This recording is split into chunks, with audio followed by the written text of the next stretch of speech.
Gentlemen, good morning, namaskar, and Jia Vijay Majin. I am immensely pleased and honored to welcome you all to the National Day ceremony of Nepal and to the Nepal Development Conference organized on the auspicious occasion of the National Day ceremony of Nepal. I am humbled to have you all and thankful for sparing your valuable time for this special ceremony.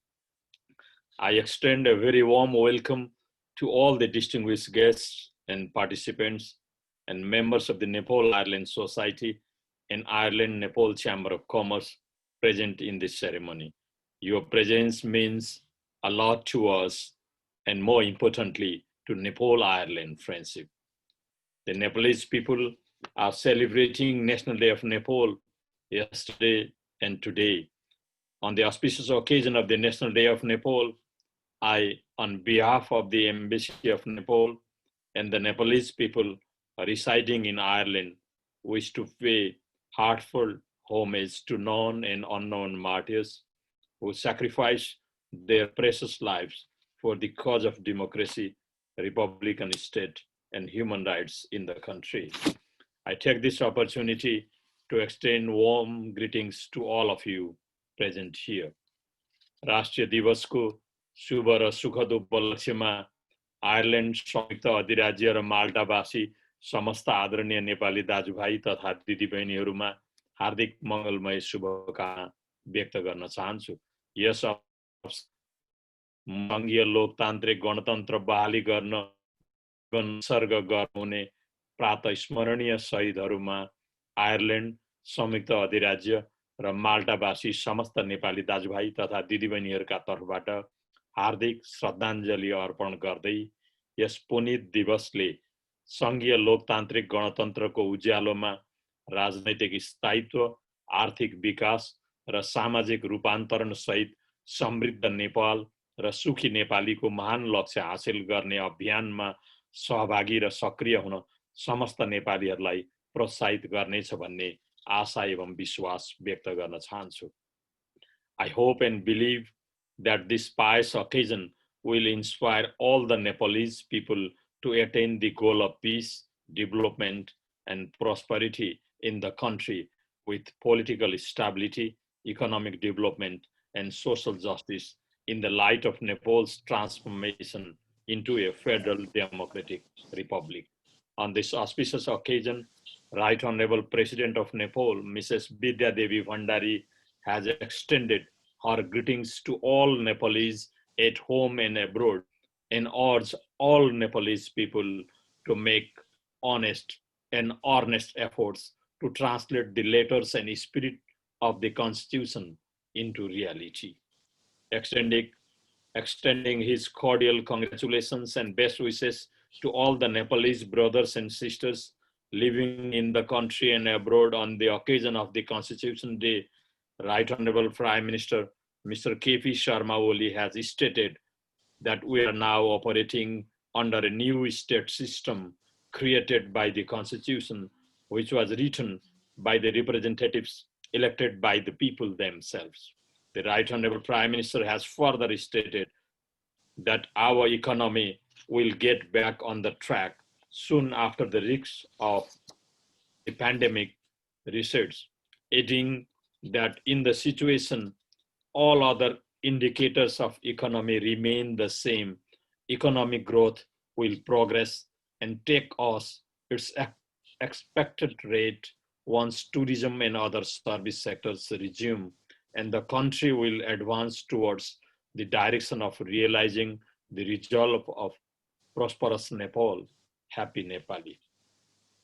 Distinguished guests, ladies and gentlemen, Nepal and Ireland enjoy a very warm, close, and cordial relations, which are marked by enormous goodwill, mutual trust, and understanding, and respect for each other's national interests and aspirations. The government and people of Ireland have welcomed the political and social transformation of Nepal, supported the process of development of Nepal and the Nepalese people. I am pleased to note that the government of Ireland has assured that it would work closely with the present government of Nepal to continue to be a close development partner of Nepal. I respectfully recall the historic address delivered by His Excellency the President of Ireland, Mr. Michael D. Higgins, eh, who was the guest of honor on the special ceremony of Nepal-Ireland Friendship Day in 2018, where President His Excellency Mr. Higgins stated that despite the vast distance between Ireland and Nepal, the two peoples shared many historical experiences. His Excellency Mr. Higgins further stated that both the Irish and Nepalese people endured long and sometimes difficult struggles to take their place amongst the nations of the world and to be given an opportunity to build inclusive, sustainable, and socially just democracies. And both the countries held to a profound cultural inheritance visible in their distinctive and rich musical and literary traditions, which were a rich source upon which their contemporary creativities could build. His Excellency Mr. Higgins also added that many Irish people were drawn to the roof of the world, Nepal, to the beauty of the country and the warmth and generosity of its people, and through their visits, they built upon the already strong relationship between the two friendly countries.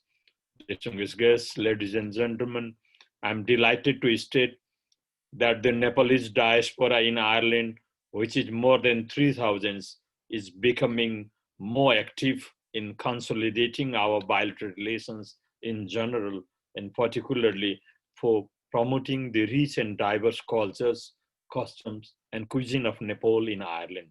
Their increasing engagements in social, cultural, and commercial affairs in Ireland have enormously contributed to bring our two cultures and societies closer. I'm happy to see that the Nepalese society has already been an integral part of the mainstream Irish society. I highly appreciate the works and activities of the Nepal Ireland Society, which have been instrumental in strengthening our existing bilateral relations in general, and particularly for the promotion of people-to-people ties between our two friendly countries. I'm delighted to learn that several Irish friends have joined this society. I urge and encourage both Irish and Nepalese friends to join this society and work for the good of Nepal and the Nepalese people. The establishment of the Ireland-Nepal Chamber of Commerce this year under the wise and able leadership of Mr. Vincent Berry was an important event in encouraging Irish cooperation and collaboration to the development of commercial relations between Nepal and Ireland. The future programs and activities of the INCC will be instrumental in consolidating and enhancing cooperation of the Irish NGOs and companies and business houses, which will contribute to boosting the endeavors of Nepalese government for the promotion of trade, commerce, and economic development of Nepal. We are organizing second Nepal Development Conference in Ireland, which supported by the Nepal Ireland Society and the Ireland-Nepal Chamber of Commerce. We have successfully hosted the first episode of Nepal Development Conference in Dublin, focusing on the priority goals of the government of Nepal. Today, we are organizing its second part, focusing on trade, tourism, and investment. Your presence, participation, and presentation focusing on the development of Nepal and the Nepalese people mean a lot to us, and more importantly, to promote Nepal-Ireland commercial relations.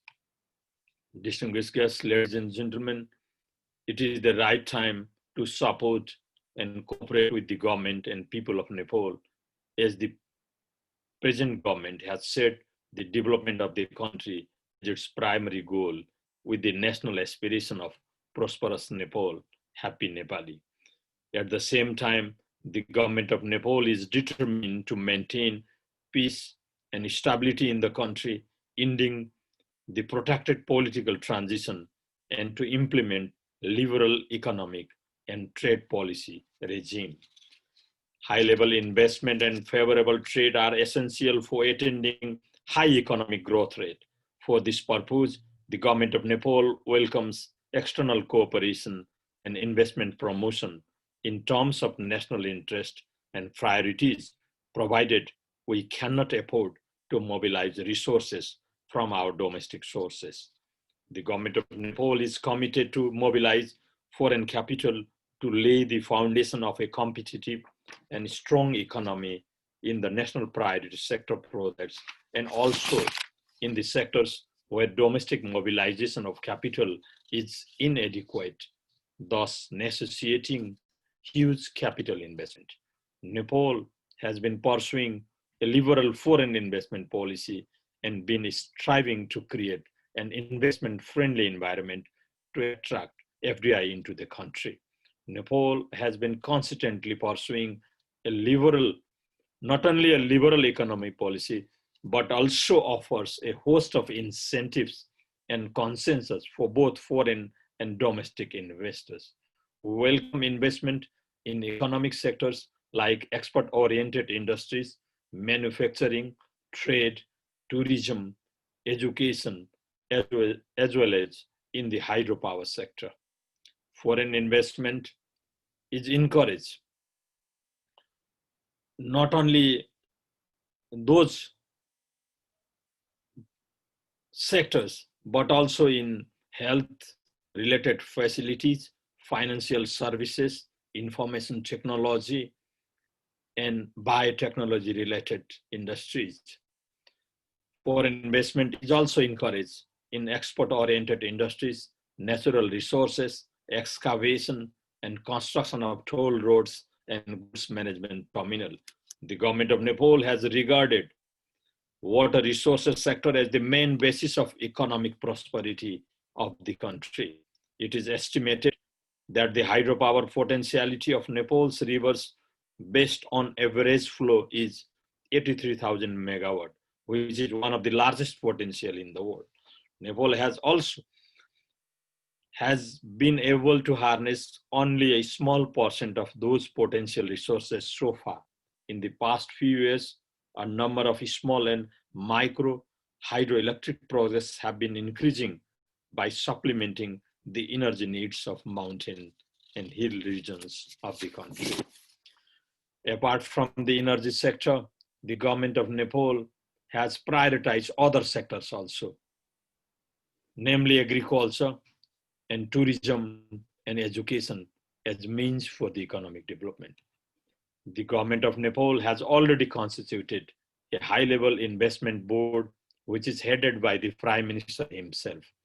The investment board is working for providing facilities to the industries in a coordinated way by introducing necessary reforms in the policies, plans, institutions, and the procedures so as to simplify the process of industry establishment and create investment-friendly environment. Distinguished guests, ladies and gentlemen, finally, I wish to once again thank you all for making it to this special ceremony. Long live Nepal-Ireland relations. I thank you all. Gorima Hagat. Dhanyavad. Namaskar.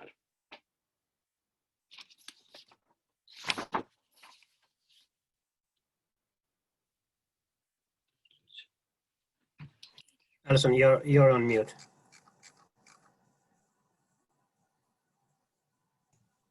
Apologies for that. Apologies for that. Thank you very much, Your Excellency. Our next section in the programme is going to focus on the educational links between Nepal and Ireland and the possibilities and opportunities that are available for us. So I'd like to call on Mr. Vincent Barry, President of the Ireland-Nepal Chamber of Commerce, to speak for us first, please. Hi, Alison. Let me share slides for Vincent. So in the meantime, Vincent, would you like to say a few words while I prepare the slides here? So you want me to say a few words, Deepish? Not Vincent. Vincent. Sorry. Oh, Vincent, are you there? Okay. Namaste. Can everybody hear me? Yes. Okay. Namaste and good morning. I'd like to extend my congratulations also to Dr. Durga Bahadur on his presentation yesterday from the government of Nepal. And I would also like to obviously welcome Dr. Durga Bahadur and distinguished guests and ladies and gentlemen. I'm actually delighted to be able to be part of the Nepal, Ireland, the Nepal Ireland Chamber of Commerce. I think it's a fabulous move in terms of establishing further ties between the two countries. I would just like today to talk briefly an overview with regard to education in Ireland. There are plenty of persons who are better qualified than I, but just in general, I put a few notes together with regard to, I suppose, the Irish experience over the last number of years with regard to education and how that funnels through to our economy. And those of us of a certain age, and I include myself in there, can remember when, I suppose, generations, including my own parents, people were leaving Ireland. And people went abroad. In my own case, my family is split between the UK and the United States. But if you look at what's happened to Ireland over the last 50 years, particularly in education, we have really transformed both the education situation the education policies in Ireland, but also they feed into the economy. And there is a correlation, and it's no mistake that our economy has been far better over the last decade or so, leaving aside certain issues such as financial crashes and the current situation. There's no doubt about it. Our economy has been increased incredibly through investment in education, and probably also, there's obviously other criteria. So if it's okay, I'll very quickly just go through some of the areas that I believe that we would need to look at and that the Chamber can work on with regard to both Ireland and Nepal. So if I just... Hey Vincent, I've shared the slides there. Yep. Okay. Well, there's a few, okay. So I just want to have a brief overview. As everybody is aware, Ireland is broken into 3 levels of education. You have primary, secondary, and higher. I would just make a note there in terms of the higher education currently. As we would be aware, the current government has split, if that's the way to put it. They probably won't appreciate me saying that, but the Department of Education into, I suppose, the Minister for Education would look after now primary, secondary, and we have a separate Minister for Higher and Further Education. And that is something that it's an interesting move in terms of the importance that is put on higher and further education or tertiary education. And certainly it would make it maybe easier for an association such as the Chamber to approach the department in terms of if we were looking to grow third level students. Now, I just make one point on this. Traditionally, students coming from outside of Ireland, that every third level institution in Ireland, and there are 33 of them, would use agents, and that will continue. But I don't see that as being the way in which maybe the Chamber should go and or the international education will go. There are going to have to be far more cooperation agreements between third level institutions all around the world in terms of how international education will grow. But just in terms of Ireland, in recent years, further education has grown immensely. Growth in the economy since the 60s, and one of the things that Ireland did in terms of primary and secondary was to make primary and secondary education from 1967 onwards free. And then we did the same in 1992 with regard to third level education. Now, I know there is a particular view with regard to what is free, but nonetheless, it has been a huge success with regard to participation rates in education and those going through into the economy. One of the successes of our education policy has been to attract foreign direct investment. Now, as everybody be aware, there's more than just one reason there.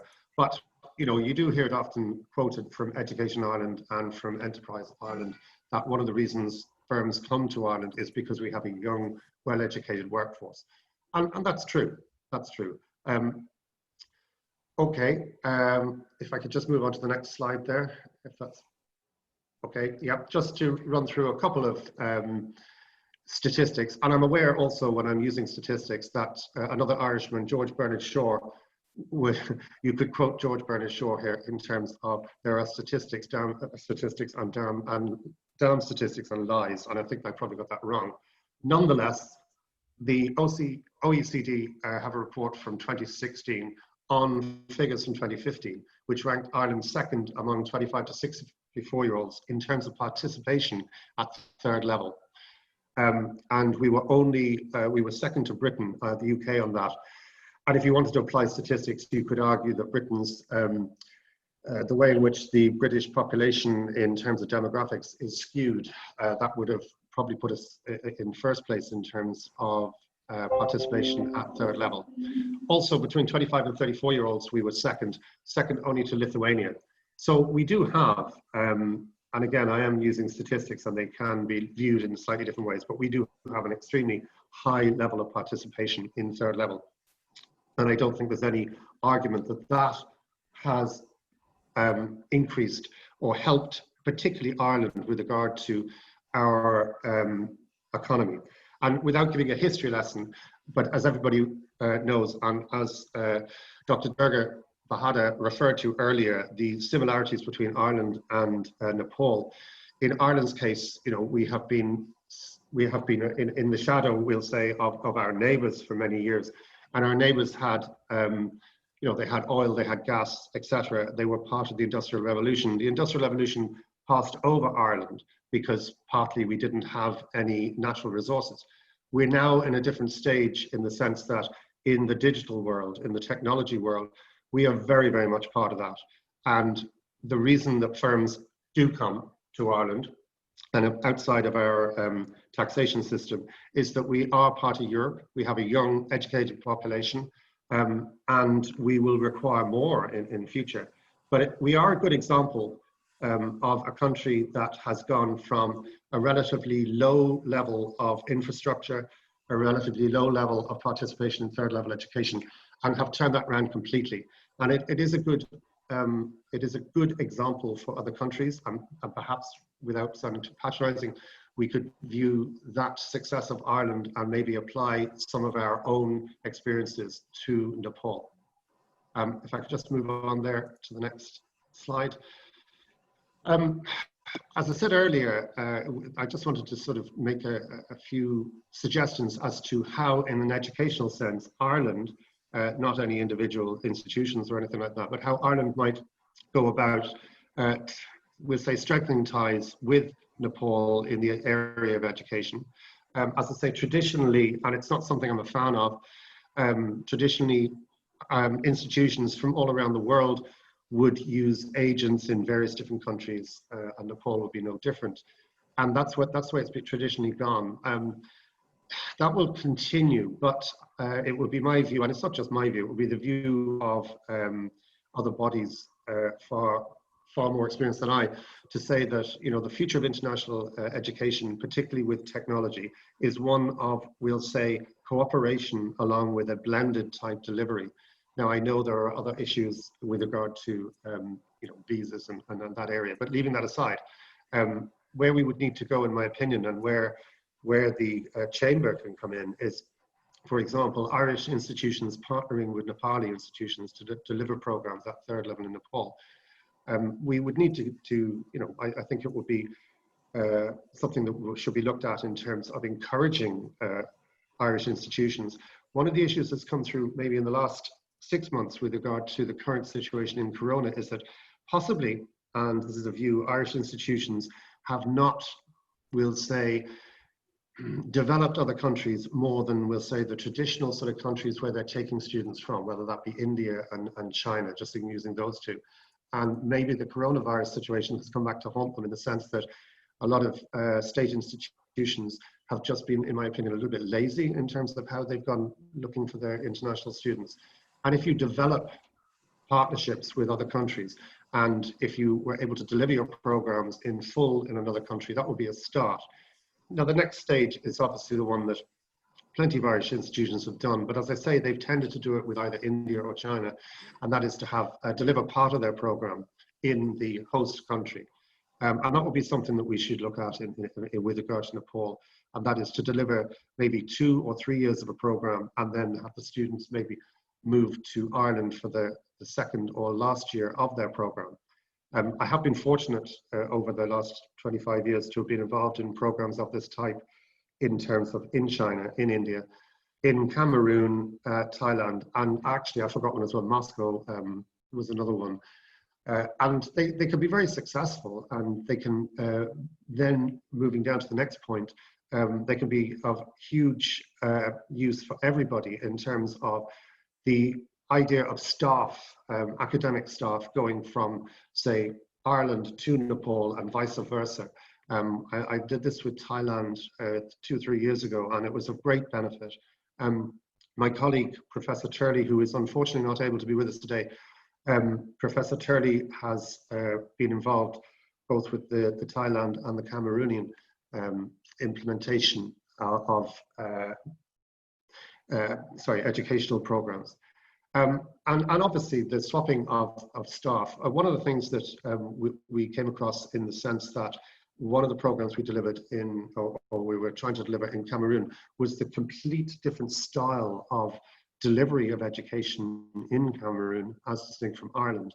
And that was a great learning process for both sides, because I suppose the way to put it was that perhaps we could say that in Cameroon they were very traditional in the way that they delivered their programs, and the students themselves were very, I suppose, traditional in the way in which they went about learning.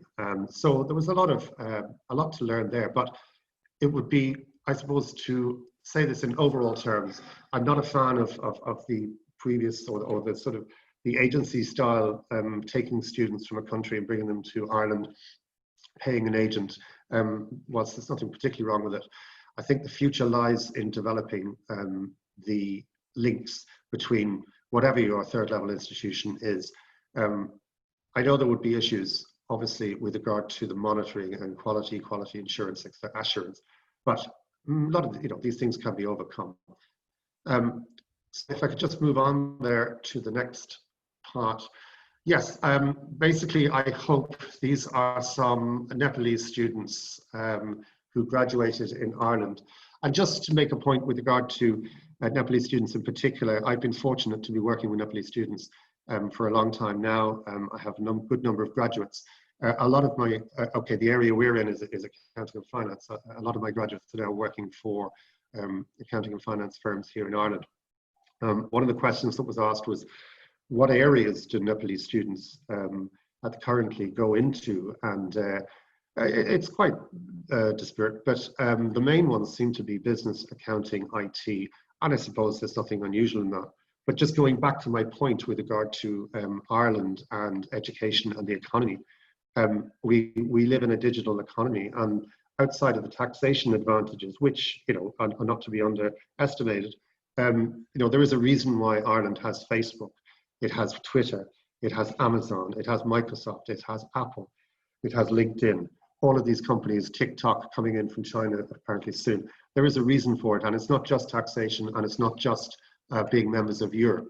It is the fact that we have a young, educated workforce. And looking at that photograph there of those 10 Nepalese students, the things that Irish firms are realizing is that if you have students coming from outside of Ireland and they have Irish qualifications and they go on to professional qualifications, not only do they have those qualifications, but they are in all cases multilingual, if not more. And that is a huge advantage, huge advantage. And Ireland should be encouraging, which we are, to be fair, Education Ireland, of which I'm also a member of an extremely hardworking and good organisation promoting education in Ireland. And I would hope that we would be able to work with them with regard to Nepal. So I wouldn't want to in any way keep everybody longer than this. I'd like to thank everybody, in particular the ambassador for taking the time to talk with us today, for Deepesh for putting in a huge amount of work, and the rest of the committee. And I don't know what's happened to my screen there. But, okay, and I will just hand you back now to Deepesh, and thank you all very much.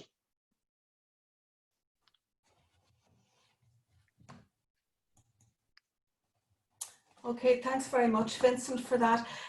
We do have an opportunity for questions and answers, but I think what we might do is we'll get the education sector finished, and then if there's any questions and answers, maybe after the three speakers have gone, you can put your questions through the chair. So our next speaker is Dr. Jane Fenlon, a long-time advocate of education and between Nepal and Ireland. She's Vice President of the Nepal-Ireland Society. So Jane, if you'd like to take the floor, please. Thank you, Alison. Can you hear me? Yes, we can, yeah. Yes. Good morning, everybody. Your Excellency, Deepesh, all the members of Nepal-Ireland Society and all the participants.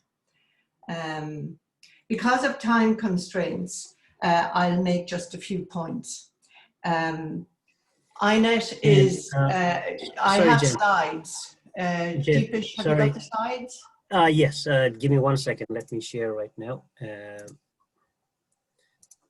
So I will share the slide. Let me know when you want to go to the next slide. Yeah. I'm not going to go through each slide because of time constraints.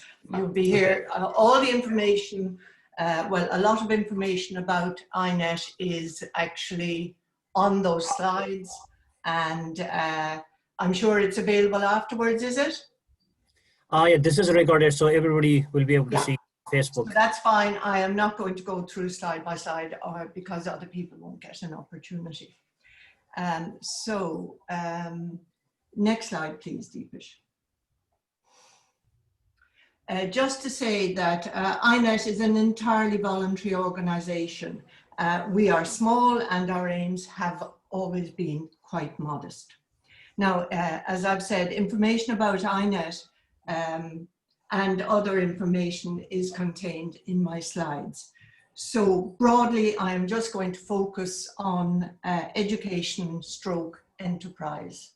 And just to show you the area that we have focused our work on are the villages of Fuleli and Chi in the Solokhumbu region. And you can see for yourselves what a magnificent setting it is. Next slide, please, Deepesh. There's the introduction. Can we go on? That was the old school.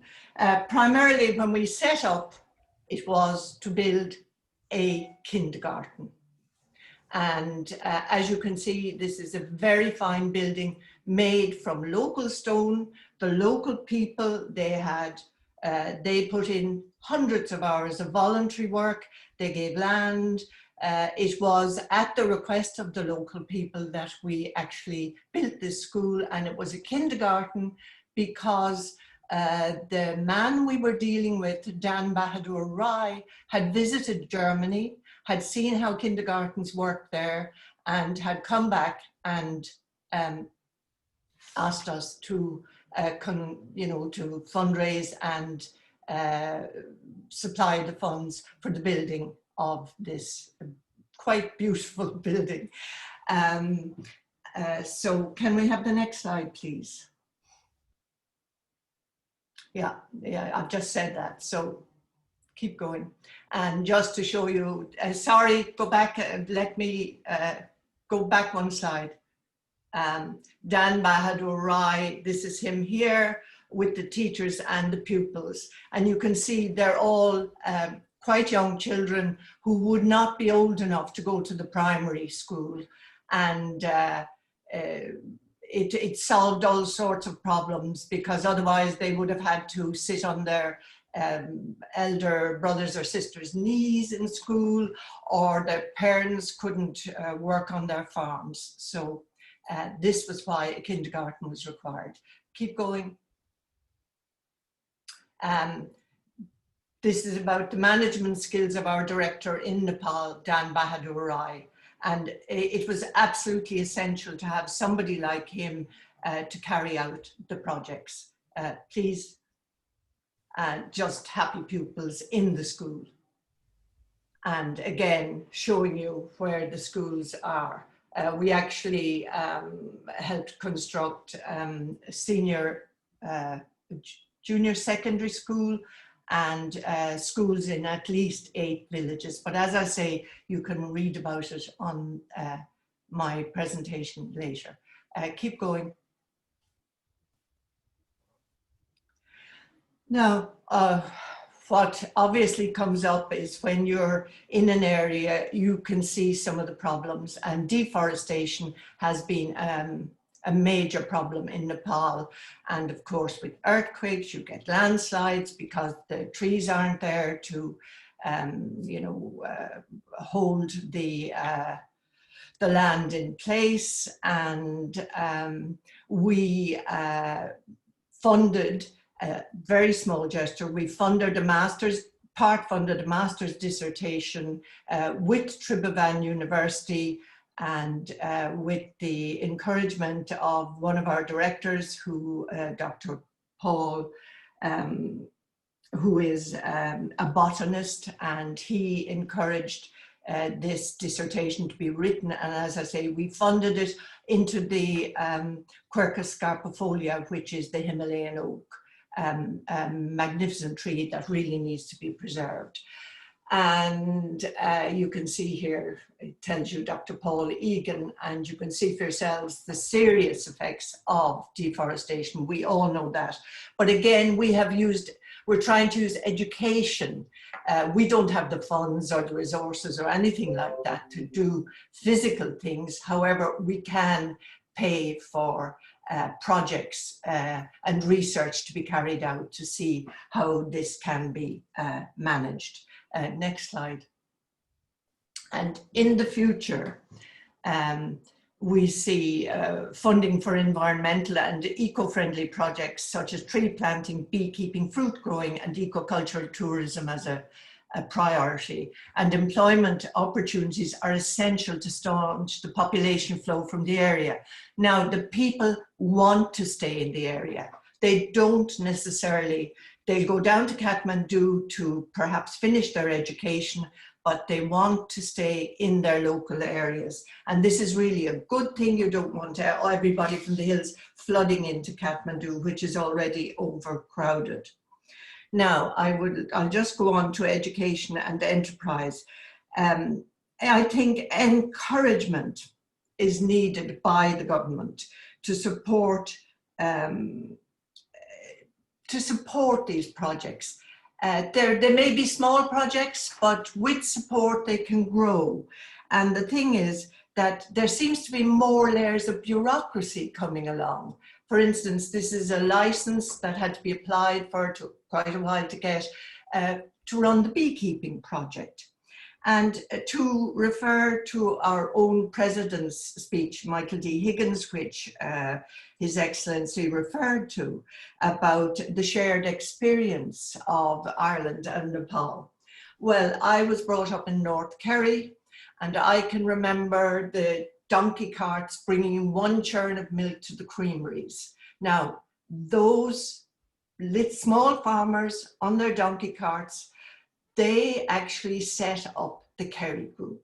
It started as a small farmers co-op out on the Tralee Road. And the Kerry Group is now worldwide. You can all look it up for yourselves. But you can see that with the proper encouragement, enterprise boards, not too much bureaucracy, more encouragement and help can really, really move things on. Encouragement for students is also required to travel overseas for postgraduate skills for development. My paragraph on academic suggestions, I think, is there, Deepish, if you want to turn on to it. And all of INET's work in Nepal has been carried out at the request of the Nepalese. Next slide, Deepish. INET is a totally voluntary organisation, as I said, and we just have half a dozen Irish directors and one Nepalese director. Its original aim was actually to build just the one kindergarten, but these things grow even if you don't go out and seek that they grow, and it just shows what can be done in a small way. And but they couldn't have been done without the input from our director, Dan Bahadur. And I would just mention about international students. You have seen here Deepa Rai, who actually lives here with me, who is from Chi. She's a student here in University College Dublin, studying geography and international politics. Now, Deepa is quite a remarkable young woman, and I think she is the future of Nepal. It can be seen in how she takes a very active role. She's involved in the Green Party in UCD. She's involved in all sorts of things. So look, I'm not going to go on and on. You can read the more well formulated English in my slides, and thank you all, and I hope I have said a few words that might encourage the Nepalese government to fund students. This is the academic suggestion, to fund students to come to Europe, to countries such as Northern Italy and Austria and Switzerland, to see how the road should be built. I mean, they suffered for years with landslides and all the rest of it, but they have cracked it. And you could have all sorts of students coming, and but if the Nepalese government were to fund them, and with a contract that they would have to return to Nepal and give 4 or 5 years of their expertise, rather than just fund them and off they go, like our medical students to a great extent. Anyway, enough said. Thank you all. Good morning. Thank you very much, Jane. Very informative. As I said, we'll take questions after our next speaker has finished. So I just move straight on to Mr. Alan Marcel Sanka, who is the Ireland-Nepal Chamber of Commerce Director for Membership, the Database and Management. So if you would like to take the floor, Alan, please. Lovely. Thank you very much, Alison. And lovely to see everyone here today. First of all, I'm going to ask Deepesh G, if you can help with the slides in a moment. I think we've got 2 or 3 from me. That would be great. I'd like to start by obviously saying a huge congratulations to His Excellency Mahamahim Dr. Subedi, a very, very, very dear and good friend of mine. And to get this recognition at this time is so lovely, and it's a great honour to hot off the press to see you directly, sir. There, so a very big congratulations from my side and from all that those who work with me. So firstly, I'd like to also thank Vincent, you know, and Jane as well for their excellent presentations, and I hope mine will be adding a little bit to that, and there's some common themes there. And I'd finally like to thank Deepesh Manchakyaji for kindly inviting me to contribute a little bit my perspectives on the education dimension between Ireland and Nepal. I won't go through it all. There's a few bits about who I am, what I've done, where I come from, as it were. And I'm an artist myself, artist and a writer.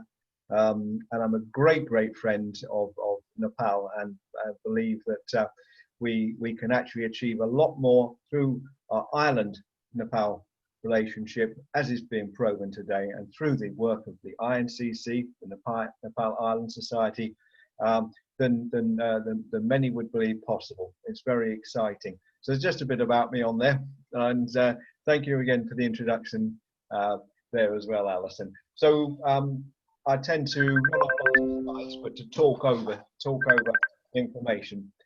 Here's the first area I wanted to touch on today.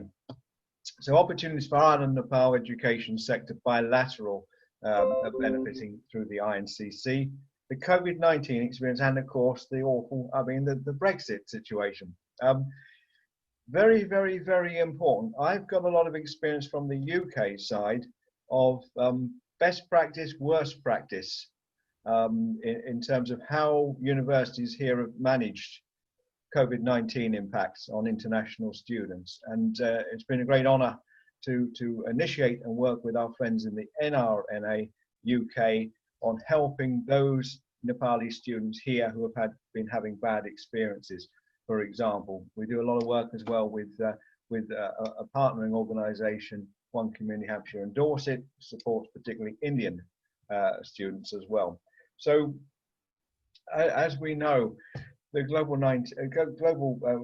impacts of COVID-19 have actually put to the test, a major stress test, the systems, the communications between our international students and actually, you know, the universities themselves. And what we found is over here in the UK context is important for this, because we have found that a lot have been wanting. There have been some very, very serious, defects causing trauma and a great deal of distress. So, contrasting with this, we have Ireland, one of the very best education HE sector, systems in the world. The COVID-19 tests on the Republic of Ireland have brought it right clearly to the very top.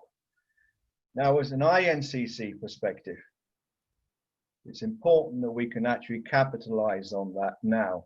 And I think it was with yourself, Vincent, a few moments ago, mentioning as well about when the recruitments go on through agents, you get great big companies that will sort of gobble up students, and they do not follow through on duty of care, for example.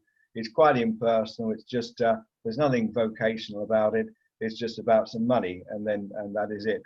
Completely contrasting with the record of the universities in Ireland at this time in COVID-19. So what we're saying here is that we have a unique selling point for the Republic of Ireland compared with probably any other. I'm not sure about Australia and New Zealand. I only speak about the experience, which is very extensive in the UK. I've worked with Nepali students for years and years and years in the UK. In fact, my organisation, the UK Nepal Friendship Society, originated from, this is the point we'll come to, it actually originated from graduate, postgraduate students of a certain South Coast UK university. And what they wanted to do was to take their expertise patriotically, take it back to Nepal, so it could actually help the socio-economic, and I use the two terms there, socio-economic development of Nepal. And that was a concept I fell in love with many years ago now. And I'm more Nepali friends than anyone else, actually, I think, than I have. And it's led to a wonderful relationship with a wonderful, wonderful country. I know we have the same passion we have in Ireland for Nepal, so many parallels. So the point is, we have this opportunity now. We just need to actually say, how can we capitalize on the record of delivery under COVID-19 that the Ireland universities have actually delivered on. And I was on just a few days ago looking again at Education Ireland, the website, looking at some of the videos there of international students, South Asian international students, about how different it's been to some of the universities in the UK. So I think, go back to again yourself, Vincent, we need to actually, as INCC, with the governments of the two countries, look at how we could actually move away a little bit from the agent sort of approach and look at specific partnerships, pairing up universities, or rather faculties, sections of universities to each other that would have a social empowerment and certainly an economic empowerment benefit, bilateral benefit. And I think on our side, we'd really like to take that forward. We've got a lot of experience and expertise in that direction. So I wanted to say Brexit again, and totally aware of this. It is actually a great opportunity for Ireland, because it can actually say we are the main English language speaking country and interfacing with that slightly enormous power over there in the other hemisphere, America. The Ireland, America connections, other English speaking country, are huge, hugely important. So I think Brexit does open up opportunities in the education sector. What I'd like to come to after this is to say, and then we'll go to sort of like an action stage for what I've spoken a little bit of it, is this. Here we are. So entrepreneurship and HE and specialist colleges linkages to come to broader South Asia industry. What we can do here, and when I'm saying what we can do, I'm actually quite advanced with this, and I really, after today, would love us to be all speaking together and coordinate to take these opportunities forward. That might be the Embassy of Ireland in Delhi, and it's obviously going to be, our friends in the government's directive of the two countries. Is we need to look not in general terms, but in specific economic sectors. And I think earlier we have mentioned particularly the tourism, agriculture, and of course education. For us, education is the key, the skills transfers, when you're at university, when you're at a special college, the partnerships, etc. You develop the networks, you develop the communications expertise to be able to transfer that afterwards into meaningful businesses, employment creation, in other words, to do that. So we should be looking at quite a focused way of what they would be. For example, we don't want it too conceptual. We want to talk about agriculture. We're talking about quality assurance, processing of like medicinal herbal products, maha, the honey, the Himalayan honey, and I know a wonderful gentleman who's an anthropologist and an MP in the Humla region of Nepal, a lovely chap, and he's actually saying, can't we actually take this and turn it into an ecologically friendly industry? Well, we could do that with Ireland. Ireland is much more receptive. I'm in contact. We know of Enterprise Ireland. We know of the IDA. I've done this through the lovely lady, Gillian O'Keefe, in the Foreign Affairs and Trade Department, has done these introductions. We can actually be much more receptive, more, reflective of the two countries working together at a detailed level. So I wanted to say that. This is a very, very important and timely development we have. We're aware of this. It's called the National Education Policy of India. So after half a century, almost, let's say it's 34 years, but like half a century, there's been a total culture change in India. And this is linked to their 75th anniversary of the independence of India from the British, So what it is very revolutionary. They have an internationalization at home section on this. They want to, it's a bit like we have in Nepal. We want talent to come back, like yourself was saying a few minutes ago, Jane. We want people to go and get the experience of seeing what it's like in the Dolomites or the Tyrol, wherever, on road building and tunneling and safety. But they're going to come back afterwards, 4 or 5 years, and do their bit to share and input that into Nepal, into the mountain regions in this case. It's the same here. They want to see talent coming back, not just diffusing.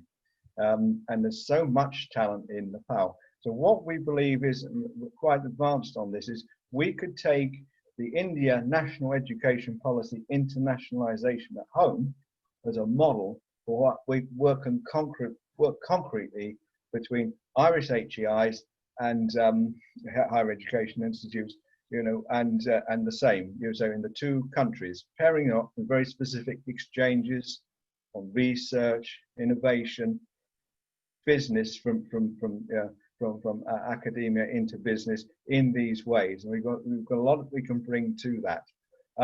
So that's a very important one, I think, and timely, that we could look at this. We're not sure yet if how, and perhaps, you know, Mahamahim can help us on this, and our friends in the Irish government as well. If there is something similar developing, and it probably is in Nepal, you know, like the national education policy. If not, we can just take it as a model anyway.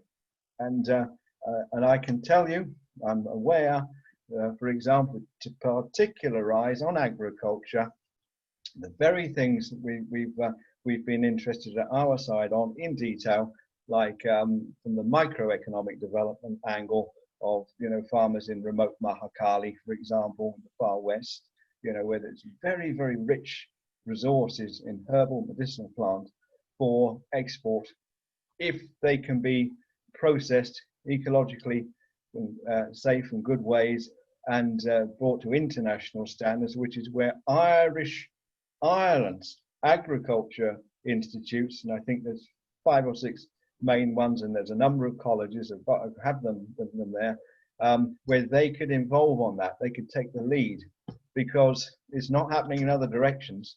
It's not happening in other directions yet. We could actually do that. You go over the border into India, Uttarakhand, neighboring state there. They have similar potentialities, and they still are in the same position. There's a lot of depopulation in that part of that state, and yet they're sitting on these huge resources. So we could do something here between Ireland and Nepal in the way mentioned, along specific processing of you know, greater yields on harvesting, quality assured to Western standard, storage, etc. These are a number of sectors, opportunity we have there in our grasp. We could actually do that. So I've just taken through a few areas of passion and interest that I've got here, and that we can do through the mechanism of INCC, particularly. It would be very exciting. Back to the embassies in the countries to support and work with us and guide us. I think that's very exciting. There's a final point that's not on here, Suzanne, finally, I want to make. The model that we've got is, we know we're dealing with different parts of the world, different languages. We've got a lot in common between the two great countries, Ireland and Nepal. We have, as His Excellency has already highlighted, and I'm totally aware, and I'm looking forward greatly to move to Ireland in the next few months. It will be to settle in Ireland. Very much looking forward to that. But there is the language thing. There's the differences of cultures, ways of doing things, etc. So what we've identified is, if we can get, you know, the specialist English language coverage, which is like English language courses or like an FE level, but specialist ones, that is the bridge. That is the bridge to developing quickly meaningful higher education institute to higher education institute or innovation centers of innovation center relationships in very focused ways. So that is a particular which I've not seen yet, but it's so important. Without that, things will not run so quickly. It would not be so smooth. So there is that special niche area as well that we need to embrace, and we can do this with our Ireland specialist subject on English language. We could do that, I think, quite easy, because doing business with Ireland, from Ireland, is a lot more straightforward than you know, in an Ireland slightly to the east, shall we say, at the moment. Anyway, so I just wanted to conclude on that practical note as well, and commend my thoughts that could be taken forward, and we're all ready to go on that on our side through the INCC. Be delighted to do that. Thank you. Dhanyavad. Thank you. Thank you. Thank you very much, Alan. That's there's a lot of food for thought in that. Deepish, I think, did you want to say a few words now? Thank you very much. Yeah, so thanks, Alison. Thanks, Vincent. Thanks, Alan. Thanks, Jane, for your wonderful thoughts, suggestions, and very practical suggestions. I would like to thank you for your time and effort and putting together these thoughts and share all those thoughts with us. So as you heard from Jane, Alan, and Vincent, there are tons of things that we on the education side, we have an opportunity. It's not about the social opportunities where you can do the exchange of students and things like that, but there is a business opportunity as well. So there are a lot of opportunities there, but the problem is putting those opportunities into action and getting something out of it, so making it happen. So that's the challenge that we currently face. As you might have heard from Vincent, Alan, and Jane, there are a lot of things that we could do. As Vincent suggested, so we could have some sort of exchange program. So we could have a 2+2 model or 3+1 model where students will be doing their initial education in Nepal for 3 years and come to Ireland for their final year and get a degree here. One thing, and Jane, as she suggested, about investing in Nepal, for Nepalese students to come to Europe by the Nepalese government, as Alan suggested, about the Indian model. So where you bring the foreign education to Nepal, to your own country, the foreign educated students to your country, and things like that. There are a lot of things that we could potentially do. And this COVID-19 has given us more opportunities, I would think, because of this virtual interaction, that people have realized the extent of its importance and how much of an effect that it can have, and the effort, the impact that it could make in this interactive meetings like the one we are doing now. So there's a huge sort of opportunity that the COVID-19 has brought. And I think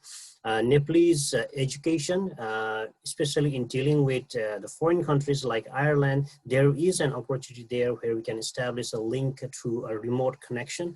I think we can work together, but the problem is the time and putting those ideas into action. So what I would like to request everybody here today on Zoom and watching live on Facebook, and maybe people who will be watching this recording on Facebook later on, if you are interested in building a link, maybe on the academic side, research, technology, transfer of technology from Ireland to Nepal, or vice versa, or the outsourcing of technology from Ireland to Nepal, or may it be establishing a branch of the university, Irish University in Nepal, all those big mega projects, or the smaller projects, whatever you have in mind, please contact us. We'll work with you to put those in action, because only ideas, only talking about these ideas on forums like these wouldn't help much. We want to put those in actions, and to put that in actions, myself or few people wouldn't be enough. We need people from the wider range of sectors, areas, who have huge interest on those particular things, and we can help to coordinate and put make that things happen, basically accomplish big things out of what we have discussed today. So again, thanks to Jane, Alan, and Vincent for your wonderful thoughts, and let's hope that some point later on, maybe hopefully next year, we can come and talk about your ideas, and we can say, look, this is what we have done. Yeah. Thanks, Alicia. So we can move on to our next session now.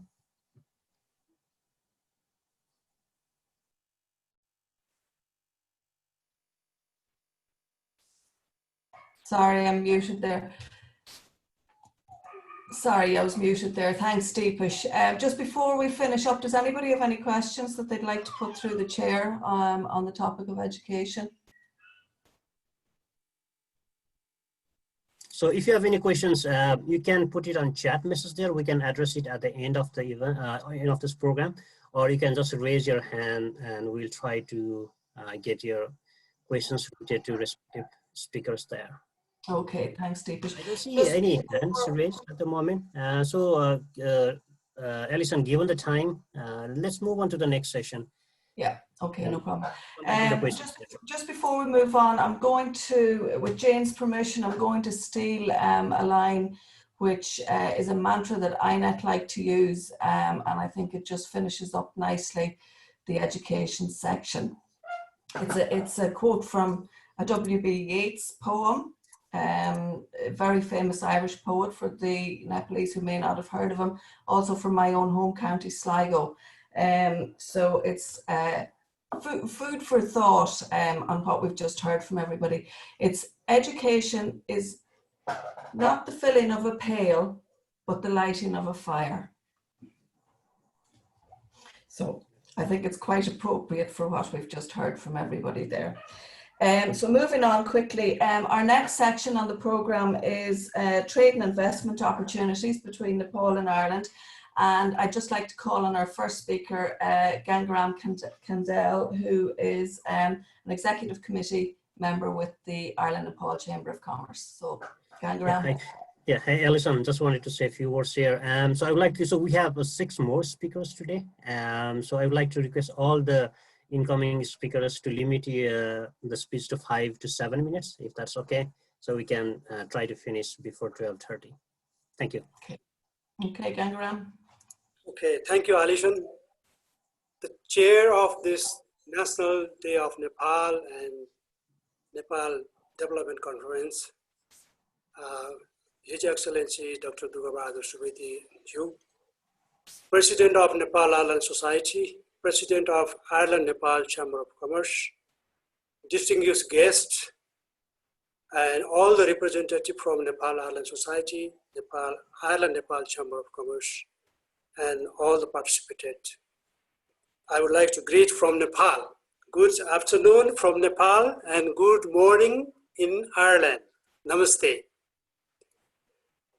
Actually, I have a responsibility to hear I have just a brief talk about the investment opportunity to Nepal. Actually, I am not very well, qualified persons for that, but currently I'm in Nepal. I've been living in Ireland quite a number of the years, and currently I'm working in the life insurance, government-owned life insurance company in Nepal. So I'm going to present a very short brief about the investment opportunity, following by me.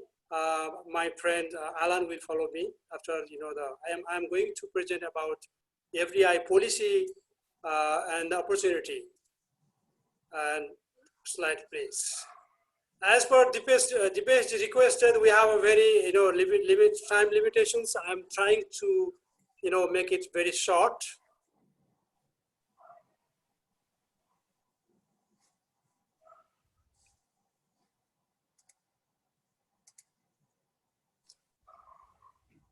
Gangaji, No, yes. Okay. Yes. Okay, please go ahead. Investment opportunity for foreign investor in Nepal. Most of the outline already from Your Excellency, His Excellency already explained about the opportunity in Nepal, government welcoming foreign investment. And I want to highlight the history of when the foreign investment started into Nepal. So it's been since long, like 1951, it started to, come for FDI flow into Nepal in collaboration with Indian corporations. And when the political scenario, the democracy came in 91, and then after, the FDI is getting higher and higher, more investment is started to injection in Nepal. So 92, the government of Nepal, they started to attract. They have a circulated policy to foreign investor, and they have a couple of conference. They organized a couple of organized conference, which was milestone to attract foreign investment to Nepal. For example, 2017, the government of Nepal organized, investment summit, which was successfully attracted to 14 trillion. That is expected or committed fund investment commitment to various sectors. companies from 8 countries. In 2099 last year, Government of Nepal organized, huge mega conference, that is Investment Summit Nepal 2019, which had 600 investors from 40 countries, and finally it concluded with 10 mega projects have been signed at last. And here is some areas that I want to highlight. Mostly Nepal, hydroelectricity, tourism and infrastructure, health, tourism, agriculture are the most sector that investment are expected. And out of them, I want to highlight, the segmentations of them is mostly the service areas. Service areas is mostly, the 70% is invested in service areas. Industry mostly the industry are in cement industry, steel industry. About 29% investment is coming into this area. And recently agriculture sector is growing, and the high demand in Nepal, and it needs to be government or country of Nepal needs to be developed, attract foreign investment in commercialized agriculture sector. So far just very few segment is applied in the agriculture sector. So I want to highlight latest trend of the FDI. So I can tell that 2017, 18, 19. If you compare 2017, 18, 19, there is 6, 9, and 9. Greenfield investor. There is a multinational companies who has branch company in Nepal. There in 2017 is our 6. In 2018 they introduced in Nepal 9 of company, and 2019 9 companies. The value of the inward and the stock greenfield investor are given there like that. And next, please. The trend since long, like 1992. I already spoke that investment start to inject in Nepal since democracy established in Nepal. So mostly 2007. So the investment started to rise up since 2007, and we can see 2015 is the highest. The peak year that approved a lot of huge amount of the FDI was approved. That is 67.5 billion. That is approved amount. Was the airline are actual FDI. Those not all the approval, the company who got approval will invest. Some of them cancel in the middle of the time, and this airline are the actual investment coming into Nepal since it started to 95 to 2017. So next is the trend. If I talk about the trend, like the country-wise, what is the country-wise? I can highlight. I want to highlight here. Ireland is proudly. I want to say proudly that Ireland is 5th top country in Nepal. We invested in 2016, mid of 2016. This report was made from Central Bank of Nepal. So in 2016. Ireland is the 5th country we invested in the service areas. That is quite interesting things we need to take a note. So it will tell that there is great opportunity. We can highlight, we can promote in Ireland about trade and investment to Nepal. So. Why investment in Nepal? There are a lot of factors. Nepal is a member country of international, business community, mainly the World Trade Organization since long time, and UNCC, UNESCO, SARC, BIMSTEC. There are all international business community. And MIGA, the multi-investment guarantee agency, like BIPA is a 6th country among Nepal and India. Then bilateral investment promotion and protection act. So Nepal is following international, rule and regulations in international agencies. So it is Similarly, same with the tax rate, we can say the tax rate is very quite affordable, quite attractive. Like, you know, the VAT is 13% in standard rate in Nepal. So corporate tax is 25% in general. So if some business have concession, they have 20% as well. And some of the business, some of the industry has 30%. So in average, 25% more or less. We can, if you add on both the VAT and corporate tax, it looks like same like in Ireland. Ireland has, you know, corporate tax is low, 12 point or something like 12.5, and you know the VAT is 23 point something like that. It looks like same. So all other taxes are dividend tax. They impose 5%, interest tax 15%, and royalty tax 15%. These are the kind of taxes that we have to, you know, impose on. Next slide, please.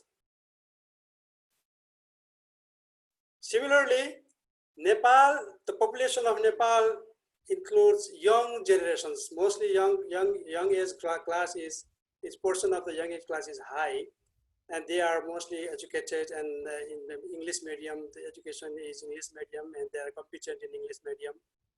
And labor cost is quite low if you compare to the other country like developed country.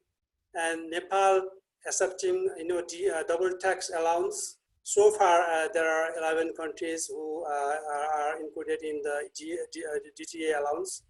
So in Europe, we have Australia and Norway are from the European countries so far. Hopefully, Ireland possibly included in future if you work on like in future. We hope that. So Nepal is, you know, Nepal has liberal financial policies. That is means up to 100% ownership allowed to foreign investor. So most of the sector they allow 100% investment. Some of the sector 51, you know, and repatriation is fully allowed. Everything you earn here you can bring back your own country. That is a very important thing. And competitive corporates, I already explained, that is 20 to 30% in Nepal, in general 25%. Supportive legal provisions, the friendly laws and policies. Recently government has circulated, you know, one door initiated, one door administration policy. If that is you know, operated in practical way, that would be very easier for administrative work. So the next, geographically, it is strategic locations between India and China. We can attract more, you know, the tourist perspective. It is very, you know, the important, and you know, the biggest economic country. We can share different aspect of the economy between China and India. That is very strategic advantage for us. And a lot of duty-free products, you know, imposed in Nepal. For example, 8,000 products are on duty-free for advantage from China. Different country has different number of the product who has duty-free facilities. And up to 100% ownership allowed to foreign investors. Same we already talked earlier. Repatriation fully allowed.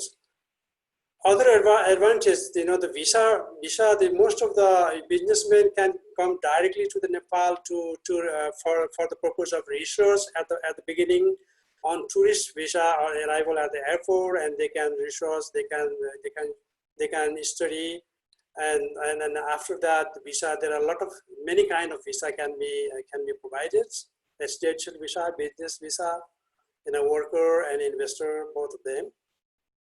And the foreign investor can have ownership of the land. The company has ownership on the land, not persons. The company can purchase the land as well in Nepal. So Nepal is hungry for investment.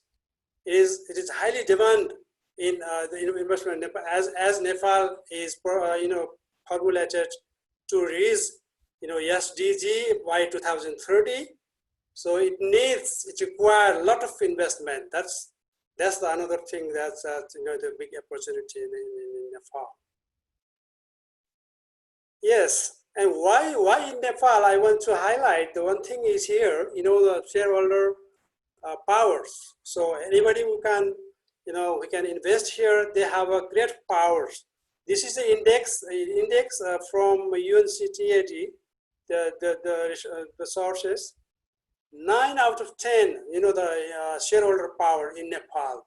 For example, South Asia has 6, and USA has 9, and Germany has 5. So that shows, anything you invest, you have a power, to take it back, everything, and the investor has strong power. It can show that. Other index, I can tell that index transparency index is very poor. I can say that 6, and South Asia has 5, USA has 7, and Germany has 5. Manager responsibility is very too low in Nepal. Unfortunately, that is 1, and South Asia has 5, USA has 8.6, and Germany has still 5. I don't know why Germany has 5.55. This is United Nations report actually. This shows that another aspect to, this assured that for investment is guaranteed in Nepal. Okay, next please, Dipesti. How we can invest? What is the form of invest is we can invest in share. We can invest in like loan facilities. Sorry, that is loan should be loan facilities. We can invest in machinery, equipment, whatever you can. We can bring the machinery that is counted as investment. So, so who can invest? How much we can invest in Nepal? Nepal government last year, since last year, it increases the amount of limitations. That is 50 million, 400. It's about 450,000 minimum. Foreign investment is for approval is considered. Less than that is not considered for the investment.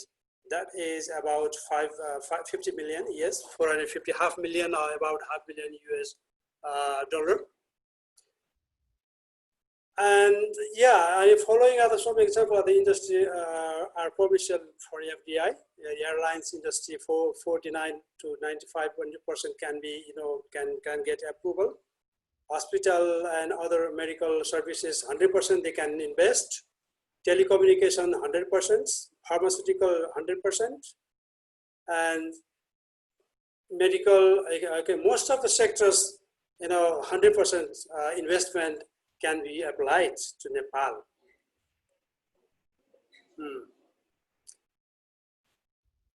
And what is the governing authority? Where we should go for apply, and who is the concerned body to Nepal? There are two departments: Department of Education and Investment Board of Nepal.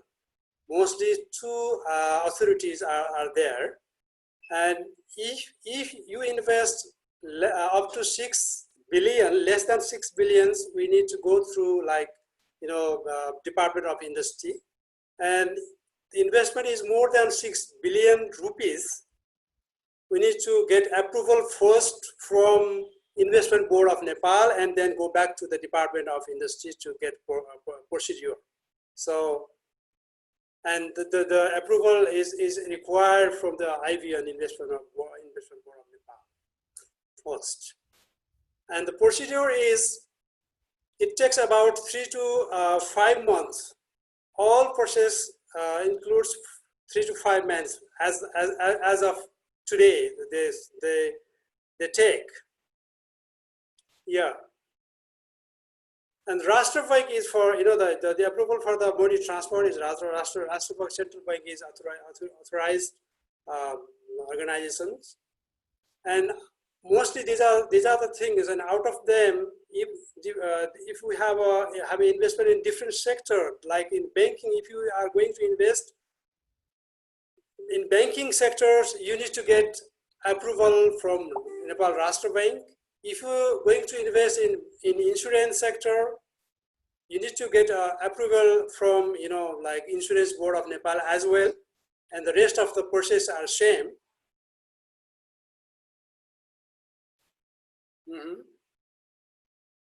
Next, please. Okay, what is the approval procedure? The procedure is obtained from the foreign investment approval from DOI, Department of Industry, and IBN, Investment Board of Nepal. There are two main channels that we should need to go. Incorporations of company at the office of the company registrar, tax registration in Inland Revenue Office, business registration at local war office, recommendations, local level war office, municipality office, industry registrations, registrations of industry at DOI, Department of Industry. These are the steps of the procedure, and at the last, we have to get approval for money transfer. We need to get approval from the NRB, Central Bank of Nepal. This is a flow chart. We can, like you can see. This is again. This is I brought from the Investment Board of Nepal. Yeah. Okay. Can I just explain? Can you go back? I get this flow chart.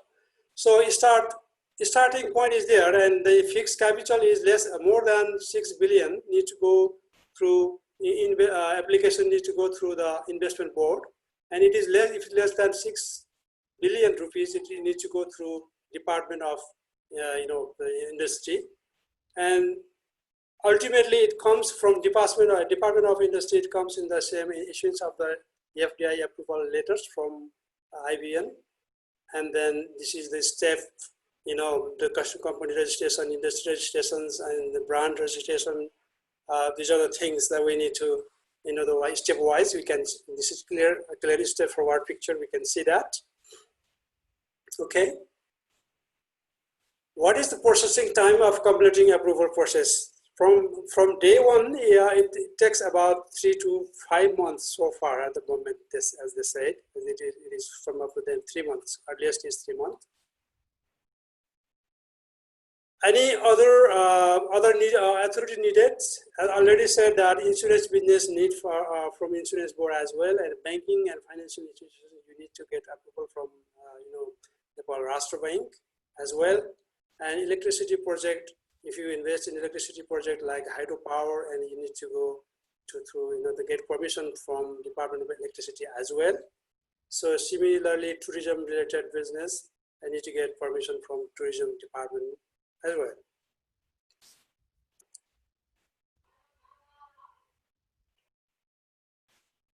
Okay. Yes. Next, please. I think that's all. That's all. I just like very short presentations. I hope that is small useful for you. And finally, I would like to thank you for giving me opportunity. I would like to thank you for the organizer, especially Embassy of Nepal, and very especially to Your Excellency Dr. Durga Bahadur Subediju. And at last, I would like to congratulate for the great event that we can notice yesterday, for receiving the honor from the President of Nepal. That is, as from Nepal, as a committee member, we are witness that your contribution, your valuable guidance that the community have been receiving so far, and that the country has receiving benefit from your effort. And I would like to congratulate and best wishes for the future. Thank you very much. Thank you very much, Gangaram. That's a very good summary and overview of the investment opportunities and procedures for investing in Nepal. So just moving quickly along, I'd like to ask Mr. Niall Kavanagh. Niall is an Irish expat currently living in Kathmandu, to take the floor, please. Namaste. Greetings from Kathmandu. Yes, Deepesh, if you can kindly put my slides up, I'd appreciate that to remind me about what I'm going to say. Thank you very much. If I can very quickly just speak to the excellent speakers on education. just as a aside, but I feel it's very important.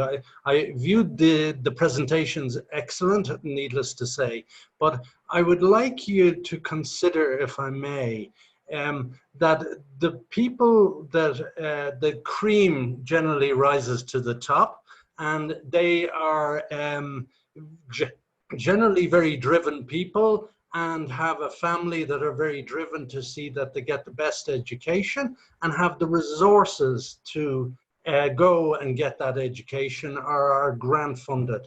And they tend to be about, I'm only estimating here to be about 5, maximum 10% of the educated young people, you know, coming from SLC.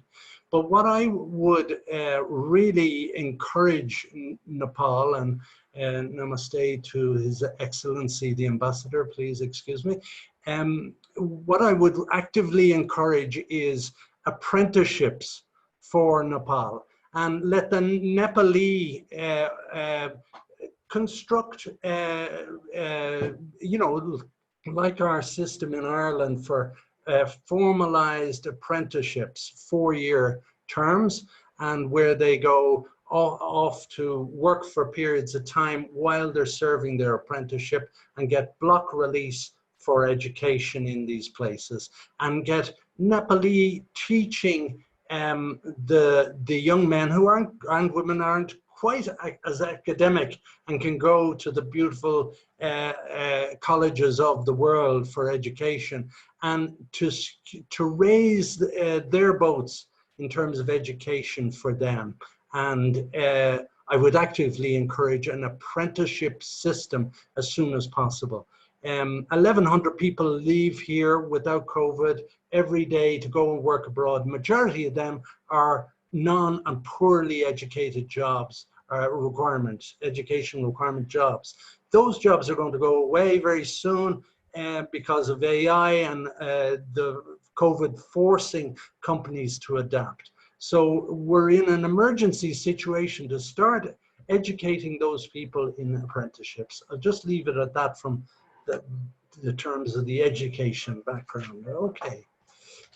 If I just go on to a little background on myself, I've been in industry in Ireland for many years. I was 17 years with an American multinational 3M as territory business manager on industrial abrasives. It sounds a product, well, that would have a small niche area. It actually has a very wide niche. So I've been in most industries and companies of any significance in Ireland over many, many years, a career with 3M and other companies prior to that. But just to say then, if we can move to the next slide, and just hydropower stations, once you talk about Nepal, that's going to come up. It's going to be on the front page of all our documents and discussions. Yes, fantastic. Congratulations actually to Mr. Gishing. I hope I'm pronouncing his name correctly. He has been head of the electricity power grid here in the last 4 years, and he's done a tremendous job. Everyone is really, really appreciative of his work. I wish him well and hope he goes on to serve another area and can do an equally as good a job. But just to let you know, yes, the power stations, the investments, that's all in hand. And Nepal is doing a brilliant job on that. The next phase now is, because they have so much electricity and there's such a demand for electricity, because everyone's getting the washing machine, the fan, the television, the humidifier, and more people as the economy rises in Nepal, and the demand for electricity is there. So the challenge there is the network to get from the hydropower station into the homes, and that has to be upgraded. Nepal recognizes that, and Nepal government is working very hard to get that in place, and investment is coming in. So this is an opportunity. The link to Ireland on that, as far as I can see, is the ESB, the Electricity Supply Board in Ireland, does a great job for Ireland, but they have an international division, and very possibly they could be consultants for Nepal to help and assist there. I don't know exactly what they could do, but I feel there could be some assistance in the development and upgrade of the network system, which will cost anything from 500 million to $1 billion, by the way. So it's not small money, and but the Nepali are determined to do it. That's my just quick thought on that slide. If we can move to the next one, Deepesh. The next item that Nepal exports sorry, excuse me, I'm skipping one there. Right now, Nepal has issued about 400 licenses for people to explore for minerals. And very possibly Nepal is sitting under, want a better word, a gold mine. As these 400 licenses are there for iron ore, lead, limestone, marble, all these products, even uranium, I believe, has been found in Mustang. So I don't know what the ethical or environmental decisions will be made around that, but Nepal has a right to explore its lands and grounds for natural resources, and no doubt they will. What comes to me in a small link to Ireland is a company called Mincon in Shannon in west of Ireland, and they manufacture drill bits and are involved in the technology of drilling, exploring, and mining around the world. So they're a successful company, and maybe Mincon, M-I-N-C-O-N, can help assist these 400 license holders with their work. You never know. Okay, quickly moving on to rugs and carpets. There's a Tibetan rug tradition here that I assume the Tibetans brought to Nepal, and they Nepal has taken that to their heart, and they produce beautiful, high quality rugs.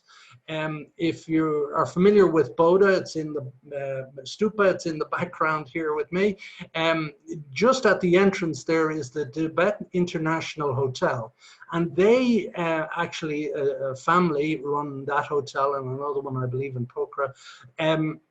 They also are good manufacturers of high quality Tibetan rugs. They are absolutely beautiful. A little pricey, but they're beautiful. There's got to be an opportunity to export some of these to Ireland.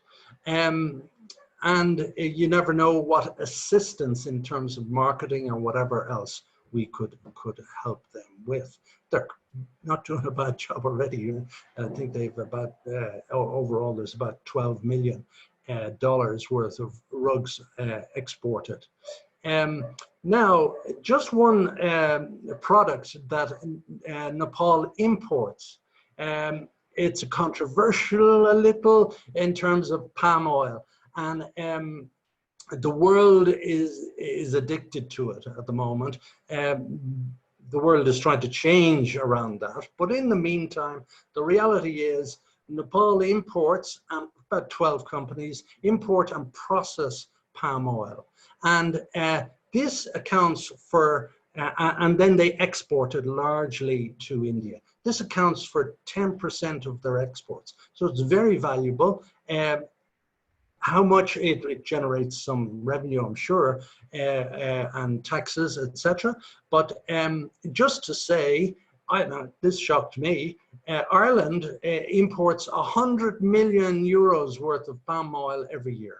And of course, palm oil is used in foodstuffs and cosmetics. So we have produce a lot of food and process it. And we have chemical factories, probably foreign-owned American companies, and that is just something to let you know.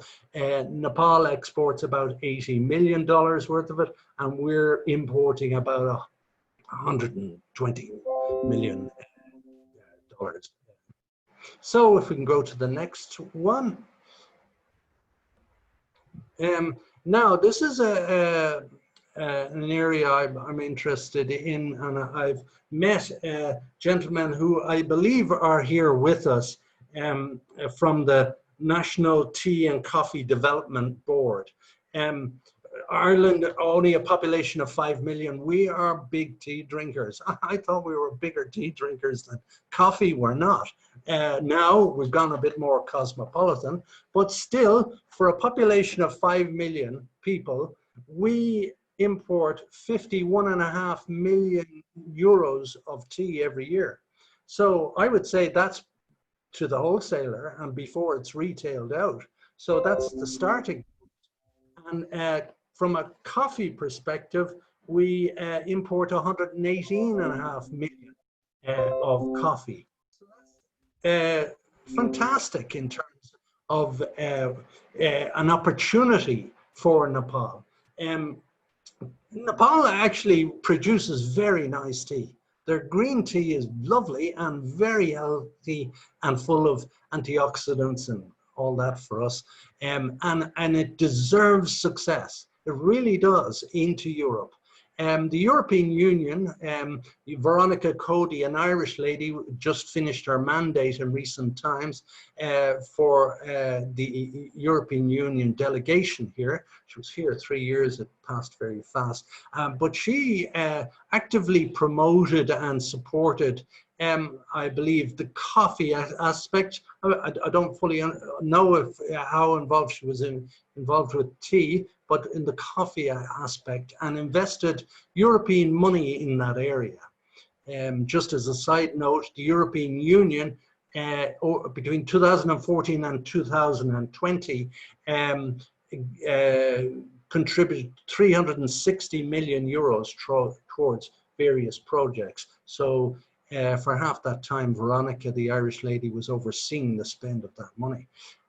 So it was fantastic, but it was great to hear her support of the tea and coffee division, which I think is a great opportunity. Gentlemen, I know, I'm not sure if he's online now, I was trying to invite him, Arthur Fitzpatrick Teas, an Irish-based, Dublin-based company. He was in the same school as me, actually, but a lovely man, and he is running a tea import brokerage. So we're hoping to connect with him and the gentleman from the National Tea and Coffee Development Board. So fingers crossed, this is the embryo, the start of the Ireland-Nepal Chamber of Commerce. I want to give it support and energy, and let's see what we can achieve there. Another area, Veronica, the ambassador to the EU while she was here, supported was cashmere and scarves. This is an area that Nepal has done very well over many decades in exporting it, but there is still opportunity there, and she has supported it, I believe. We should certainly stay with that product, but make sure that the quality remains consistent and identifiable. There is a lot of copies, there's a lot of this, percentages and all sorts, but if we can get the really high quality product, people will love that. And so it'll be a quality rather than a quantity sale approach to that would be my advice. I believe Sarah is speaking later. I was just mentioned briefly on felt products. I believe she is. They are fantastic product. I just after the earthquake brought 100 kilos of the product back to Ireland and sold it at local farmer markets to support a few friends of mine who had shops in Tamil who were out of business for a period of time after the earthquake. And they went down very well, I must say, but in a more professional marketing approach, we could do very well here. Let's see, but certainly the experts in Ireland in terms of marketing the product for Europe could serve you well. Okay, another product here. I met a gentleman, it's a long time ago now, and he manufactures dog bites and chews, chews. And he has an operation in the US, and he does very well on that. He is talking about, I believe, exporting that product to the European Union. There's a lot of dog lovers in Ireland and in Europe, no doubt. And people are quite emotional about their pets, and they pay top dollar for these products. That's why the supermarkets have rows for their pets, for their products, and they get high profit margins on it. So I want to try and support this Nepali company going forward to see if we can help export that product for them into Europe, into Ireland. Now, the key thing to remember about dog chews is they're milk-based, cheese-based, and that could support farmers as well as his production increases. Okay, if we can go to the next slide, please, Deepesh.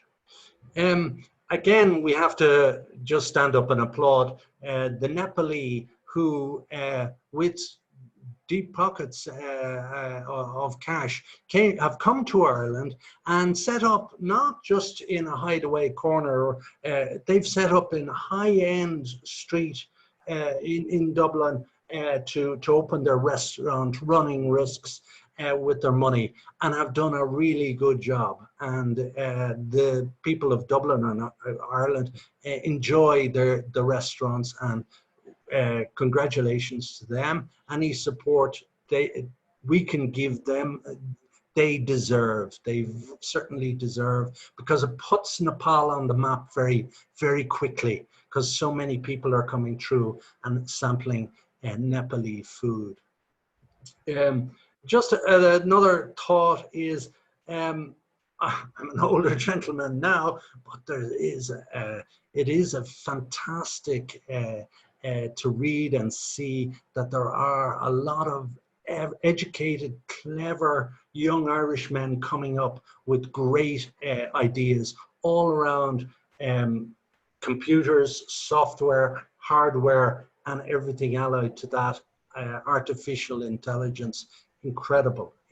Now there, one case in point, Shane Kern, 21, and he's developed Irish data privacy software, and he's raised 19 million euros already. This is a man with his company called Evervault, and he is on a fast track to the top.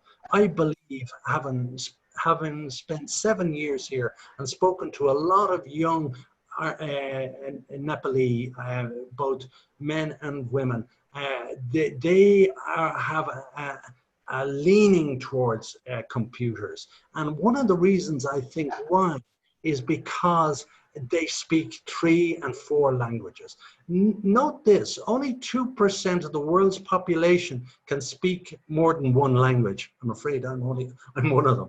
But so Nepali, it's standard to speak 3 languages. This is incredible.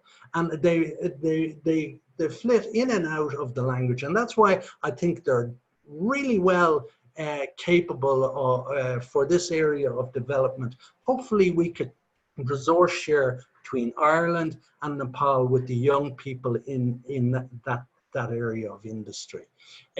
Just as I mentioned there, Patrick and John Collison of Stripe Incorporated. It's an online payment system. They are under 33 years of age and from Ireland. They are billionaires now. That's just incredible. I'm just saluting them as it came up in my searches there recently. So I firmly believe in the young Nepali people coming through here.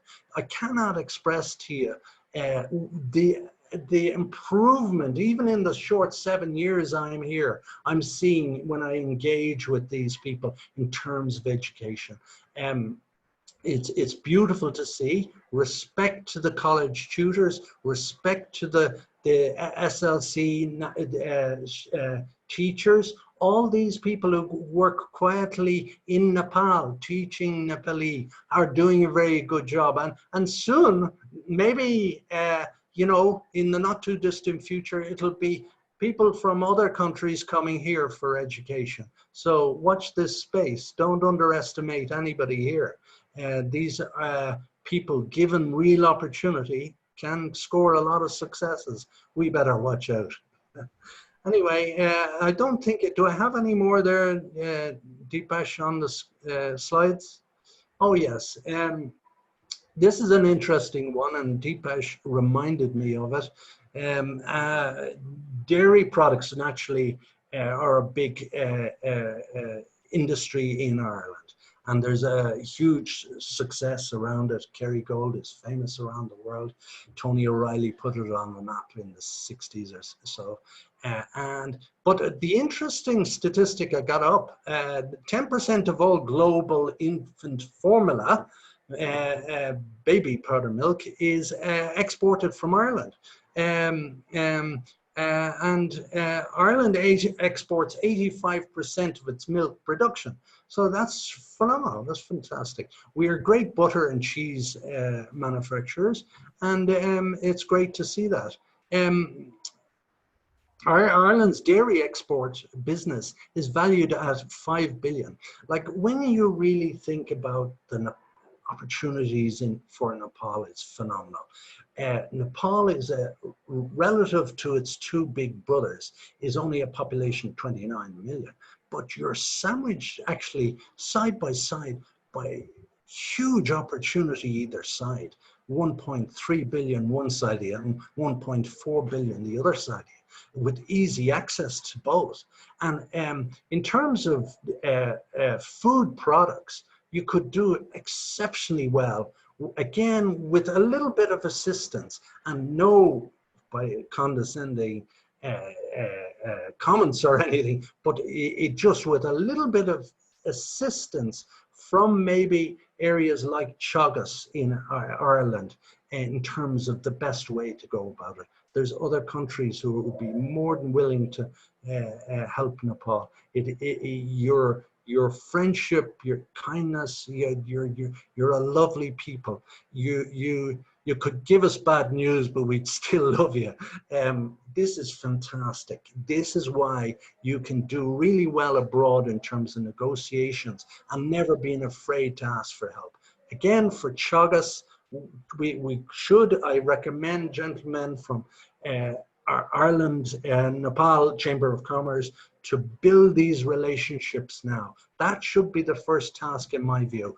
Building it with the IDA, building it with Teagasc, building it with the enterprise, the Government Enterprise Centre, and building those relationships now and letting them give you the advice and the support. The Irish are very good and helpful to give support. So I strongly recommend that.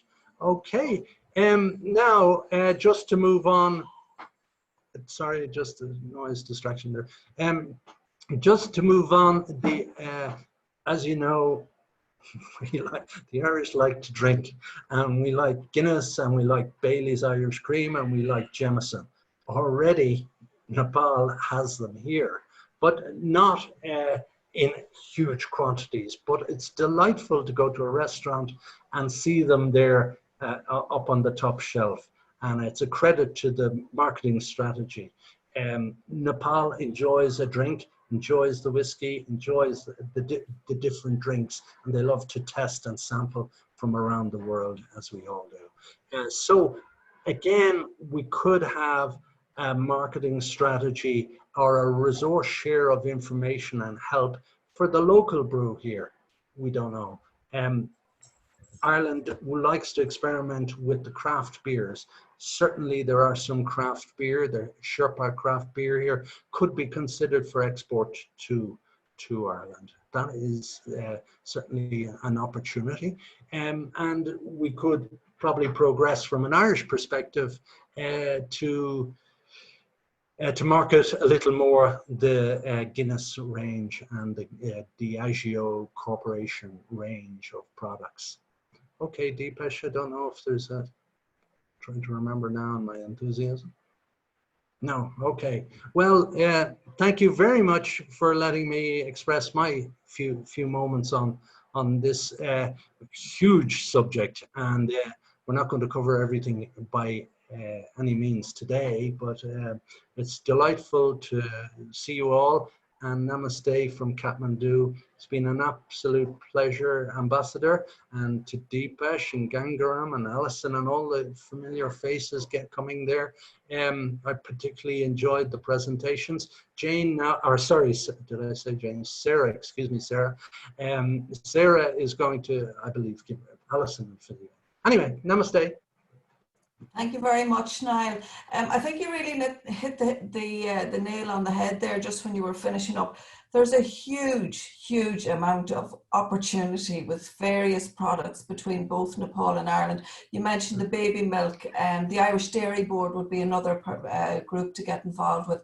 Teagasc are huge. You have cross sections there between what Jane is suggesting and Fulele with the honey and the kiwis. Ireland is a great honey production country that could certainly lend a lot of advice over in Nepal. So the opportunities are there, they just need to be availed of. So moving on quickly, I think Deepesh, you want to say a few words again before we do anything, do you?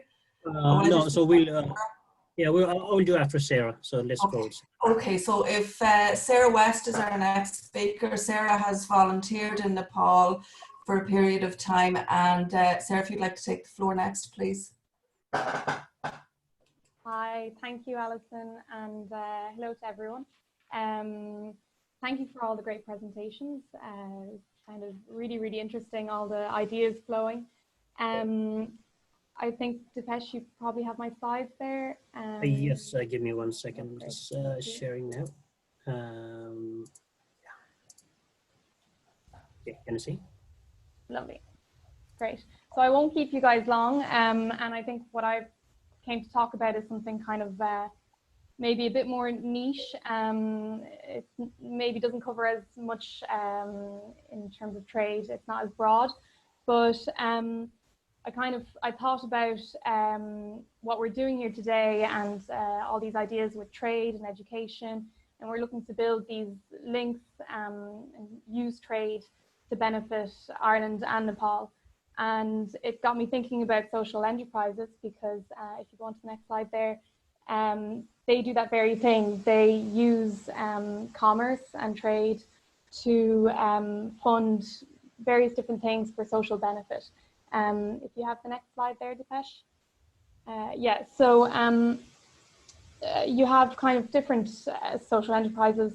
Some of them, make a profit and use that profit then to fund a charity or, education, different organizations. Or you have organizations that they focus on fair trade. They maybe make sure that the producers of whatever products are being sold are getting a fair price and that they have good working conditions.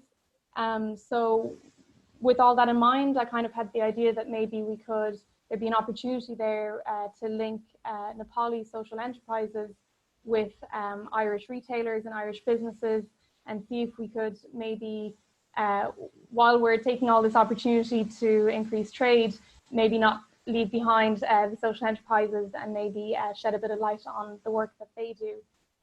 So I think on the next slide there, I have some examples. So Maya Universe Academy is actually what brought me to Nepal in the first place back in 2015. And they have a number of schools across Nepal, and they use different businesses to fund the schools.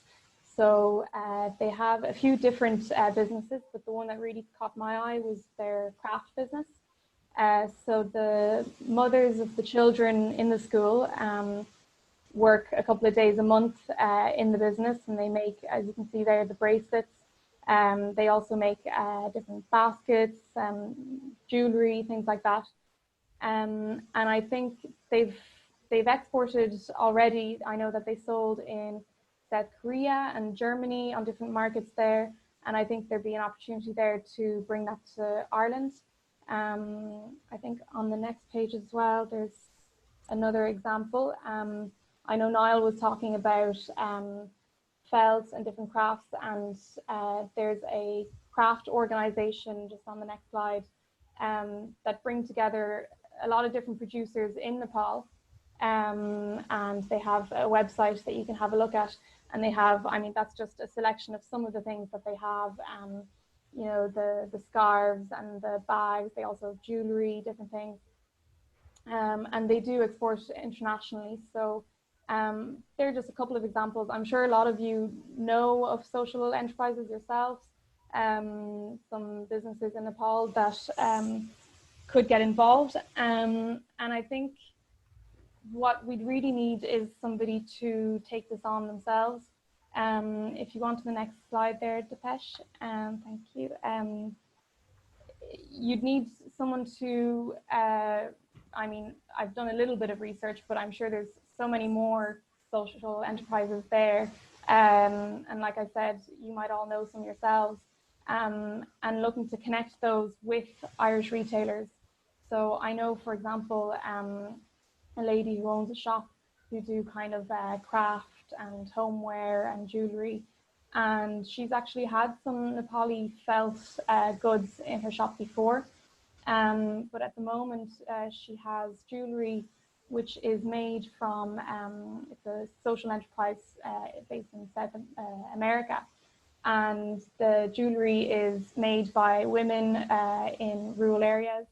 The organization actually train the women in the jewelry making, and then they sell the jewelry across the world. So in the shop then, when she's selling the jewelry, she has a little information flyer about this, and it's kind of, if you like, one of the selling points of it. And I think Irish people actually quite enjoy knowing where they're spending their money on, and knowing that if they're buying this product, it's going to something, you know, a bit further. So I think that could be something that could be a really great opportunity. One thing that could be done would be to make an online platform, some sort of website to advertise all of these social enterprises.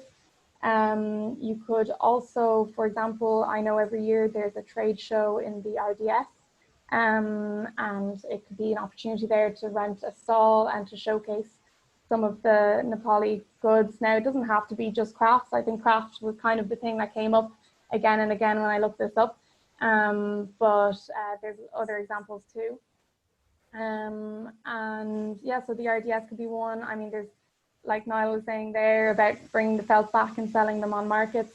I think markets are also a place. There's a lot of really great and well-developed craft markets around Ireland that could maybe be contacted. So yeah, if somebody would be interested in taking this on, I think Depesh was saying the Chamber of Commerce could support them in terms of, you know, advertising, a bit of marketing, and, you know, even potential fundraising if it was needed. But the key there would really be if somebody wanted to take this on as a project, to put the Irish businesses in contact with these different social enterprises, because a lot of the time they are volunteer run, and maybe haven't thought about Ireland as a place to sell the products to. And yeah, so I think that could be an opportunity there. So thanks very much, and thanks to everyone for all their presentations. Thanks very much, Sarah. I think the key points there with you, I mean, in terms of social enterprises and fair trade, they're huge business buzzwords at the minute. And I definitely think that they're an area that could be exploited going forward. There's no question about that. Deepish, I think you want to say a few words now, please. Yeah. Can you hear me? Okay. Okay. Yeah. So I'd like to thank Ganga, Ram, Niall, and Shira. So we have been going back and forth for last couple of weeks on putting these ideas together and coming up with this presentation. So excellent presentation, excellent ideas. So one thing I wanted to do was come up with more ideas, practical ideas, and see how we can get about on it, rather than more focusing on the theoretical aspect. I think I hopefully the attendees here and those who are watching live on Facebook and will be watching the recording later on, they would appreciate the amount of ideas that have come forward. As I mentioned earlier, the idea only is not enough unless and until it is implemented. It is just an idea. There's no use about that. But it's first thing first, we need to have ideas on the table first. It's good to have all those ideas coming on the table. Niall put together an excellent presentation there with his thoughts on the possible link between Nepal and Ireland on trade and investment side. And Shara come up with this new idea of the social entrepreneurship. So when she contacted me regarding my academy, I thought, okay, why not we basically extend it to more bigger level, rather. So, and hence she's kind of leading it. Again, it is not enough to have just an idea there. We need people who are interested. We need people who want to invest, and we take this forward. So before we move on to the tourism session, I would just like to request everybody here and those watching live on Facebook. There are tons of ideas there. Please do contact us if you are interested. We are looking for investors as well. If you know anybody who interested to invest in Nepal and Ireland trade side, we are here to coordinate and make sure that we get enough support to take that through. So we are looking for people who are interested to do projects related to Nepal, Ireland trade and investment, and also we are looking for potential investors who would be interested to invest. So we have already had a couple of discussions with our team, and we have a good idea on what we can do, the potential business opportunities we see. But at this point, again, I would stress that we are looking for people who are interested, who want to get involved, and above all, we are looking for investors to take the whole initiative on trade and investment side forward. So again, I would say the same thing as I mentioned earlier. Next year, during this Nepal conference, Nepal Development Conference, we would like to come here with the things that we have done rather than things what we could do in future.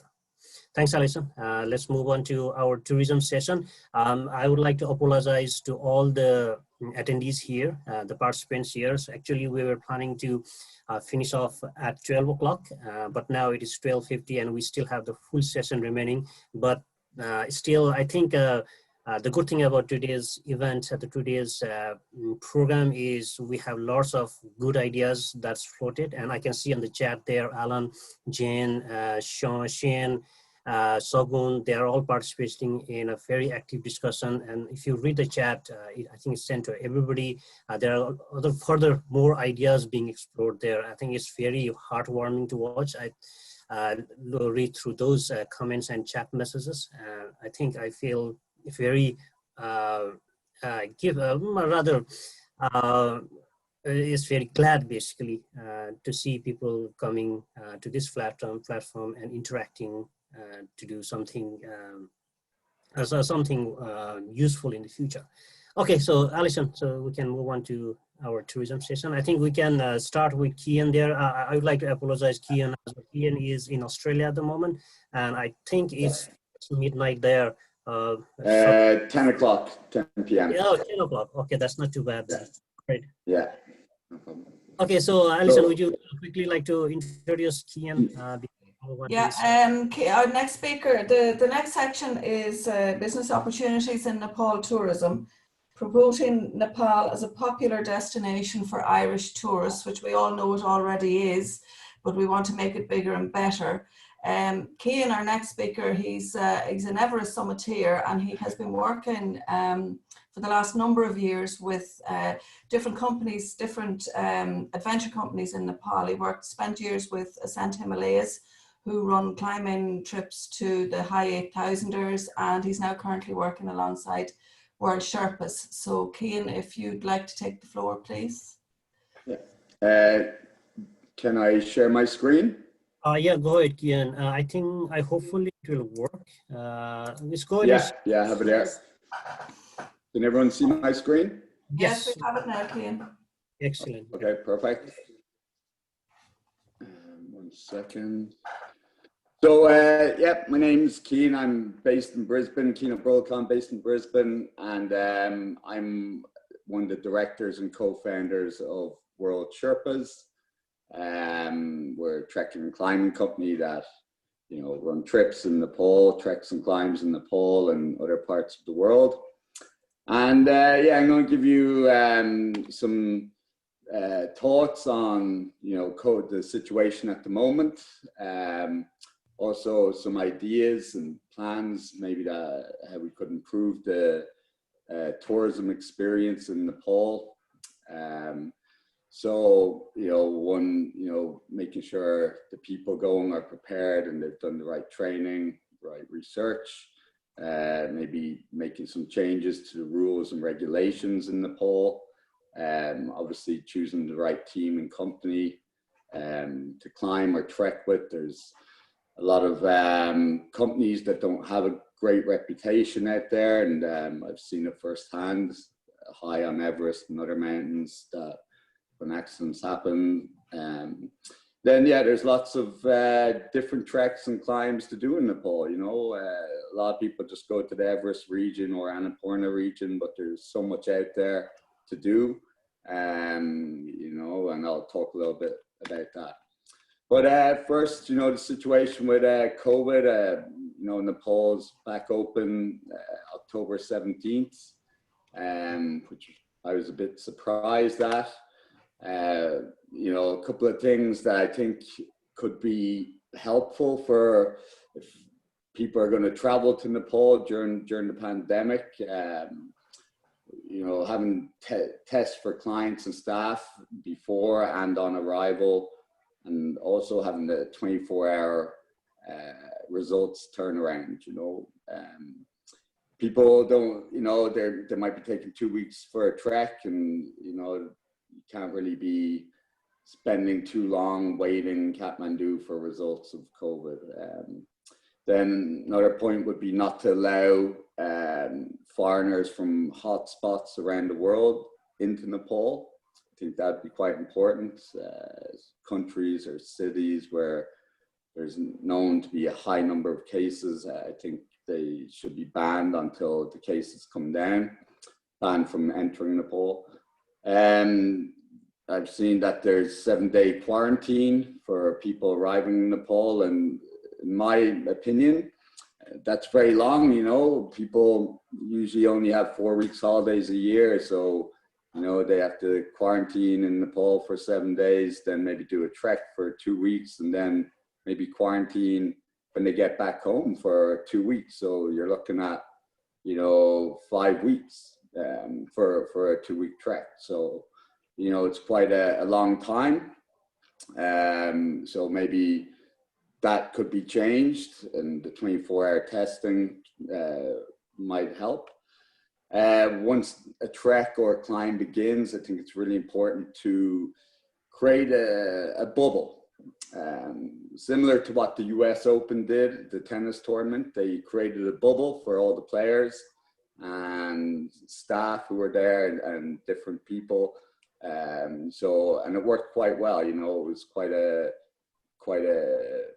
good tournament ran and quite safely done. And New York was one of the worst affected areas. So it's a perfect example of how a bubble could work. In Nepal, it could be tricky, but I'll show you a few photos, some ideas. Also the ability to act quickly if someone does get the virus, how quickly can they be brought down to Kathmandu? What are the hospitals like? What's the hospital situation like in Kathmandu? Can they get to ICU? Can they be repatriated to their country? So all these things have to be explored, in my opinion, before they actually, before we're going to run trips. Knowing what the safety situation from the virus is in Nepal, what's the hospital situation, what's the sanitizing in the hotels, lodges, along treks, different things like that. So the airports. So they're all things I think need to be looked at. I can't see this type of thing happening. Well, I don't think it should be happening in the lodges where lots of people around close to each other, not much ventilation. So you could see the virus could spread easily here. Whereas this scenario where people are camping instead of staying in lodges, companies have their own kitchen tent or their own tents for sleeping, so everyone quite isolated and keeping a safe distance and away from other teams who you don't know where they're from. So I think that could be a kind of solution to bringing people to Nepal during the pandemic, but hopefully it won't last for much longer. We'll see. So improving the tourist experience in Nepal. You know, as I said earlier, you know, having the clients ready. You know, a lot of people go for a trek or climb, and I've seen it many times, seen it firsthand, where people aren't prepared physically, they aren't mentally prepared, and you know, sometimes they go with teams or companies who don't have a very good safety record. And part of the reason for this might be to save, you know, a couple of $100 or a couple of $1,000, depending. So really important to be prepared, do your research, do your, you know, consult with whatever team you're going with, and make sure you're doing the right training for whatever trip you're doing. And, you know, doing the research, you know, looking into what might happen out in Nepal. There might be a rock fall on a trek, or there might be a big snowstorm. We've seen it before, people getting caught out in snowstorms on treks and you know, not coming back. So really important to do the research, get prepared, the body prepared, the mind prepared, and pick a good team. And over the years in Ireland and other places, I've spent a lot of time with different clients. There's about three Irish summiteers there, John Burke on the right, Peter O'Connell, who I spent a lot of time preparing in Ireland, you know, working with them on their preparation for Everest and other climbs, who used to go to Scotland, other places. But I have found over the years, people aren't preparing, you know, they're just thinking they can go and climb Everest without doing the work. And that's where a lot of the accidents and a lot of the problems have been occurring on Everest and other climbs as well, and treks as well. So safety rules and regulations, some ideas that I think could help improve the safety in Nepal and climbing and trekking.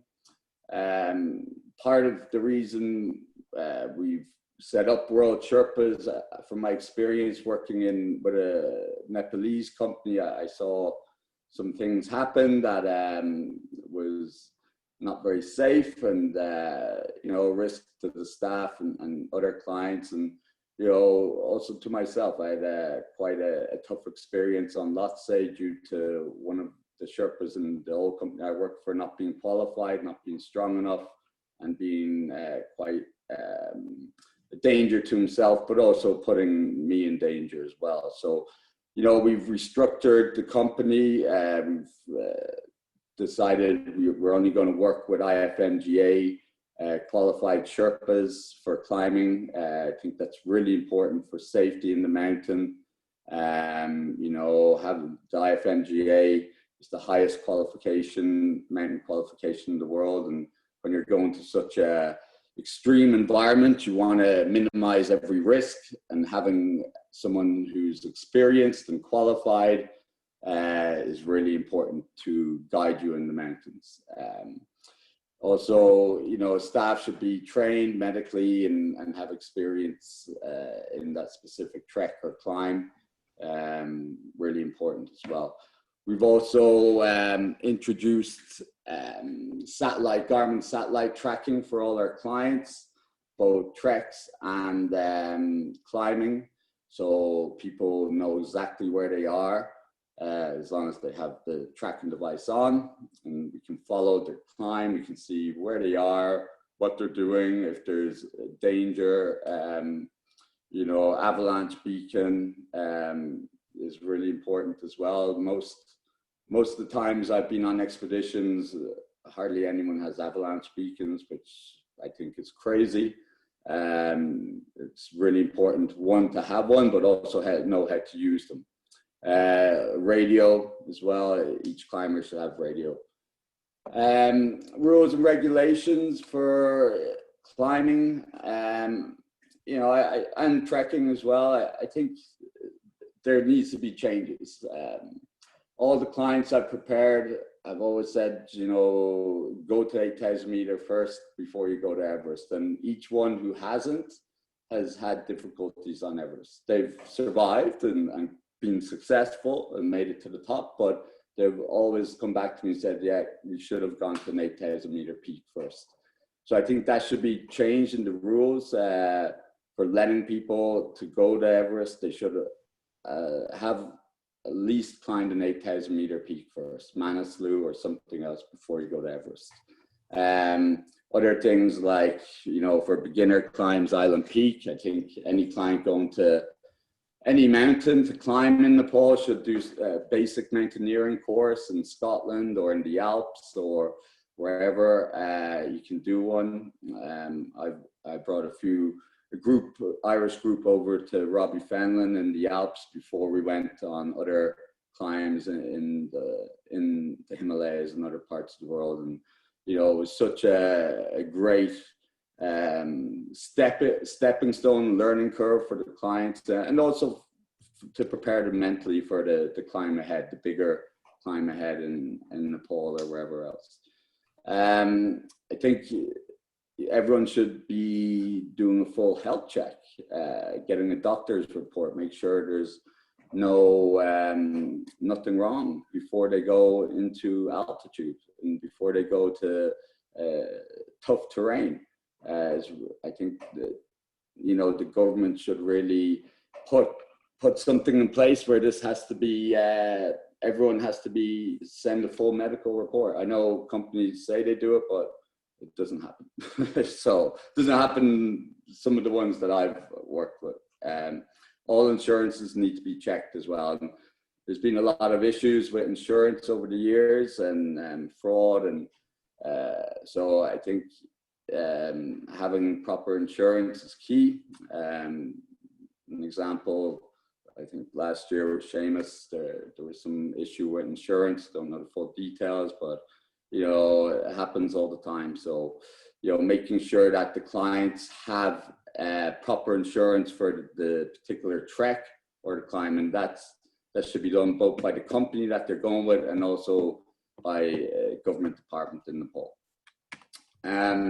Talked a bit more about the IFMGA qualification. It's, you know, we've really made sure we put a lot of work into making sure we have the right Sherpa guides who are qualified. They know what to do if something happens. As I said on Lhotse in 2017, my Sherpa was quite far behind me, and I ended up being Lhotse on my own for a number of hours without oxygen. And again, that was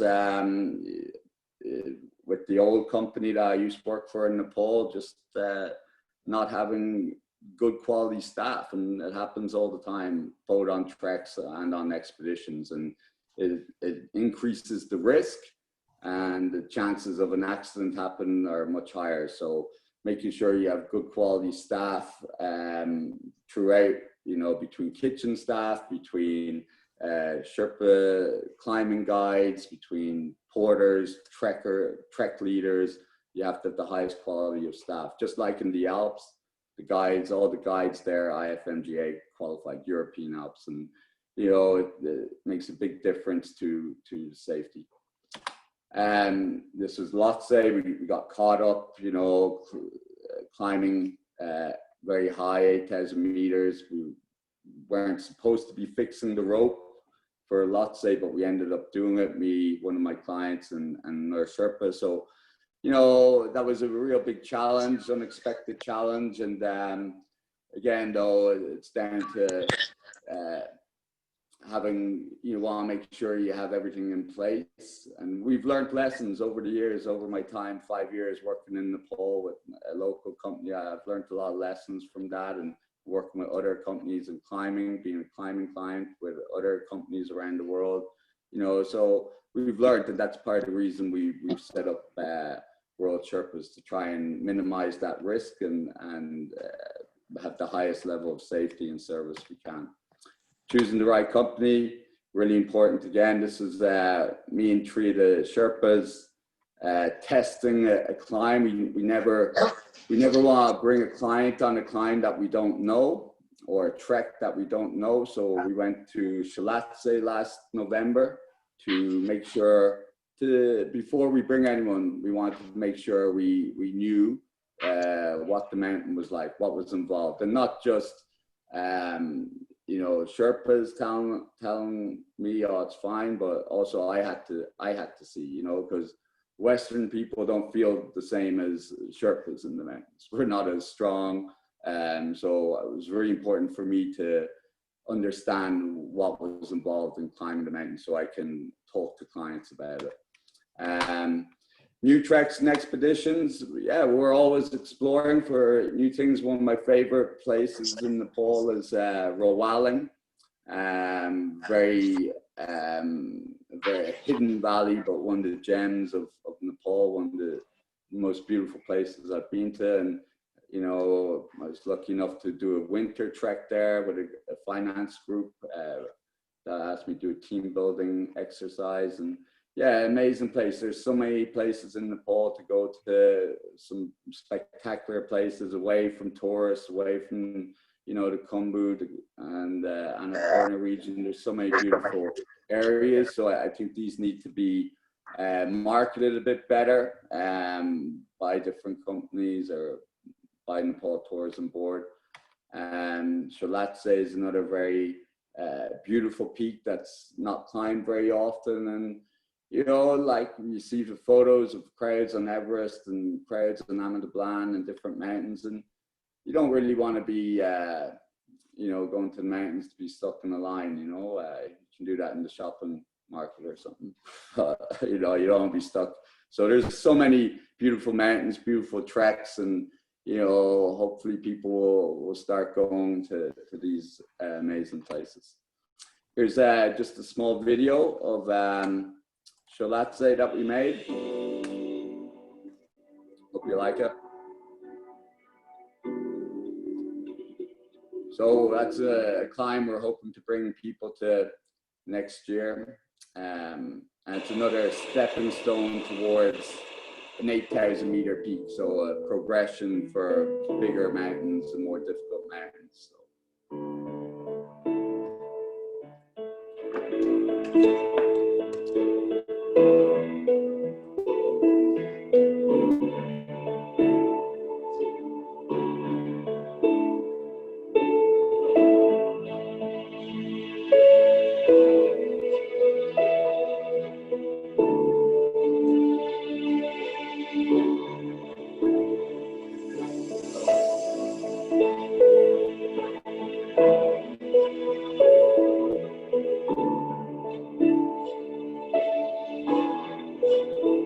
Not many people there, you know, we had the mountain to ourselves, and that's in the Khumbu, Tokyo Khumbu, so, you know.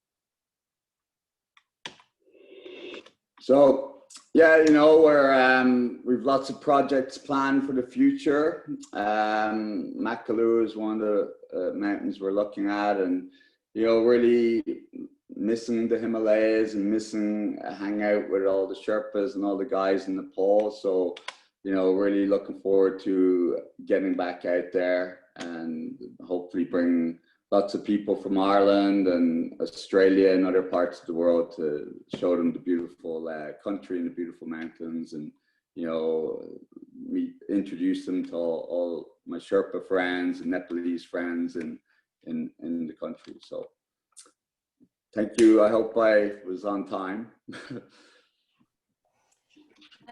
Thanks very much, Cian. I think you raised a lot of very good points in that talk there. And I think particularly the problem we have now going forward with the COVID restrictions and quarantining is a major obstacle for tourism going forward. I do think the fact that the 24-hour turnaround with tests is huge, but another thing that they could do in Nepal is operate a traffic light system where they would only take in tourists from green countries, the same as what we're doing here in Ireland without quarantining. So that's something for going forward. Next up, we have a short video from Ian Taylor. He operates Ian Taylor Trekking and is another Irish Everest summiteer. So we'll start playing that now. Hey, Alison, can you see? Yeah, it's there. Yeah. Hi, I'm Ian from Ian Taylor Trekking, and sorry I can't be with you at the Nepal Ireland Day. 1 second, I think. In Colorado in the US. Let me check if I did it correctly. 1 second, sorry.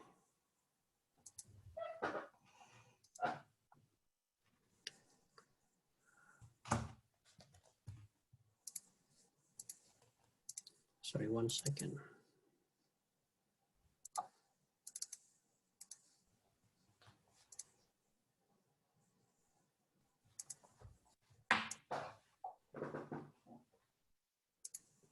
Apologies to everybody. I know we've had a huge overrun with the program this morning, but I think all the speakers and the ideas have been absolutely phenomenal and are giving us a huge impetus going forward to get the INCC up and moving forward bilaterally with Nepal, because there's huge opportunities there going forward.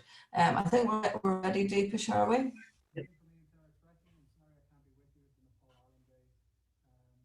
I am in Colorado in the US, quarantining here and doing plenty of hiking and climbing in this region, but can't get back to Ireland and can't obviously get back to Nepal at this time, which is a challenge for everybody.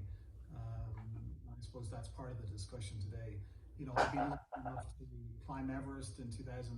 I was the youngest Irish person to do it. Our company leads over 50 trips a year to Nepal. So it's been a devastating year for us, but we're lucky that we operate in other areas of the world, which we can actually get back to now. But Nepal, you know, is going through some challenges that everybody's going through. It's just a different type of challenge. At least over here and in different countries in Europe and other parts of the world, their economies can manage to take the hit. They can print money, they can do a range of different things to stimulate the economy. You know, I'm reminded of the time that I was in Kathmandu in 2015 when the earthquake hit, and we just come out of the Everest region, we just come off Island Peak at 20,000 feet, came back to celebrate in Kathmandu, and then the earthquake hit. And there was a few things. Obviously it was terrible, the loss of life in the Kathmandu Valley and throughout the mountains.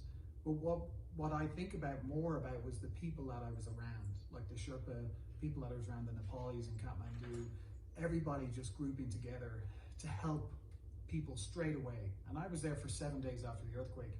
And I remember going into parks and seeing 10,000 people, you know, under shelter. They had nowhere to go. They didn't want to go back indoors. But slowly they did. And slowly things got better. And although political challenges are always going to be there, no matter where we come from, the people are the people that make the difference. Whether it's in the US or in Ireland, people are making a difference. People are the ones that are going to step up and lead the way.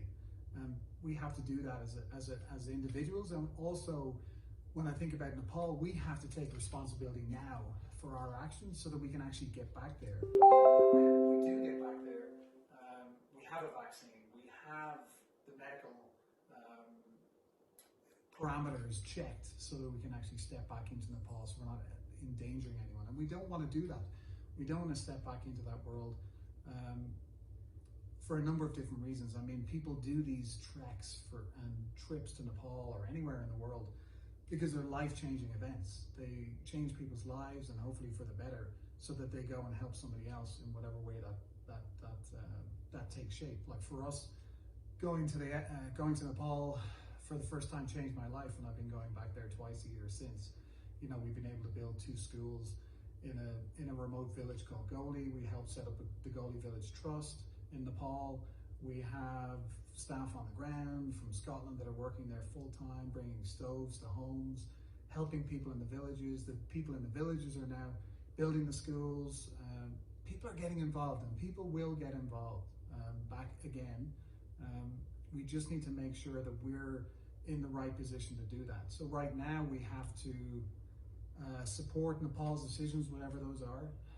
I think the smart decision is not to come back until we have a vaccine, and we have to, you know, manage ourselves here by wearing masks, distancing, making sure we're doing all the right things now so that we are able to come back next year and they can come back stronger. You know, all of our trips for next year, we're selling out of trips.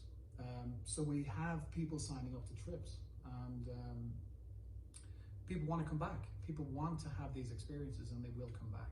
And Nepal needs to make sure it's ready for people when they do come back.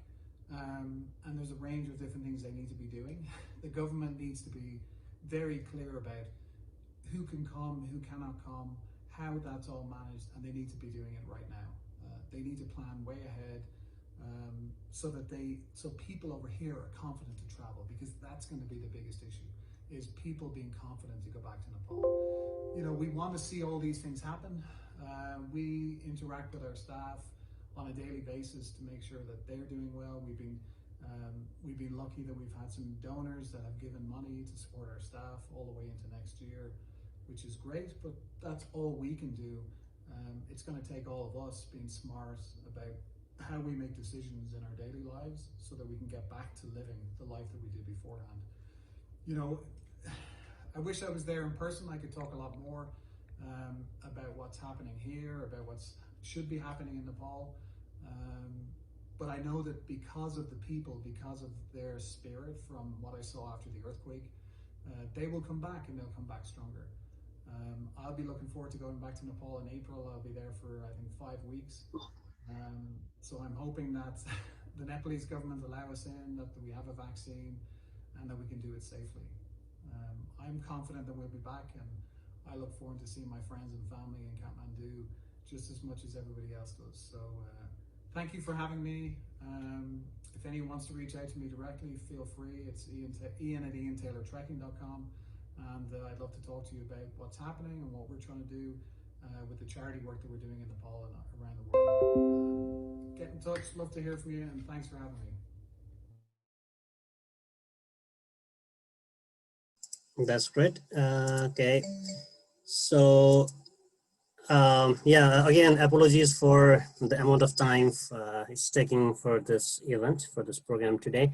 So we are kind of twice the amount of allocated time, so apologies again. So we have the final speaker here today, Alison. First of all, I would like to thank Alison for excellent hosting today.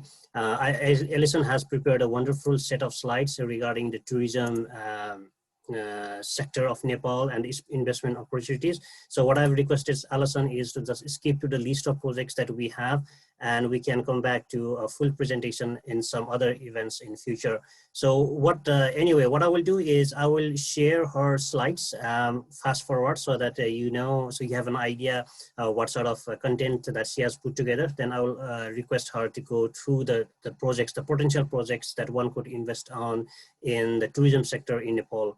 So Alison, I will share your screen, share my screen, the slides, and I will quickly fast forward all the content that you have put together there, and then you can give us a bit of explanation on the list of projects that you have put together in the slides there. And then also I would like to mention that we will skip the Q&A session today, and after Alison's presentation, we will directly go to the rest of our scheduled events. There is only a couple of few comments from HE Ambassador, and also a few thank you speeches, and after that we'll wrap up. Again, apologies for the time today. Thank you. So let me share Alison's slides. Okay. right?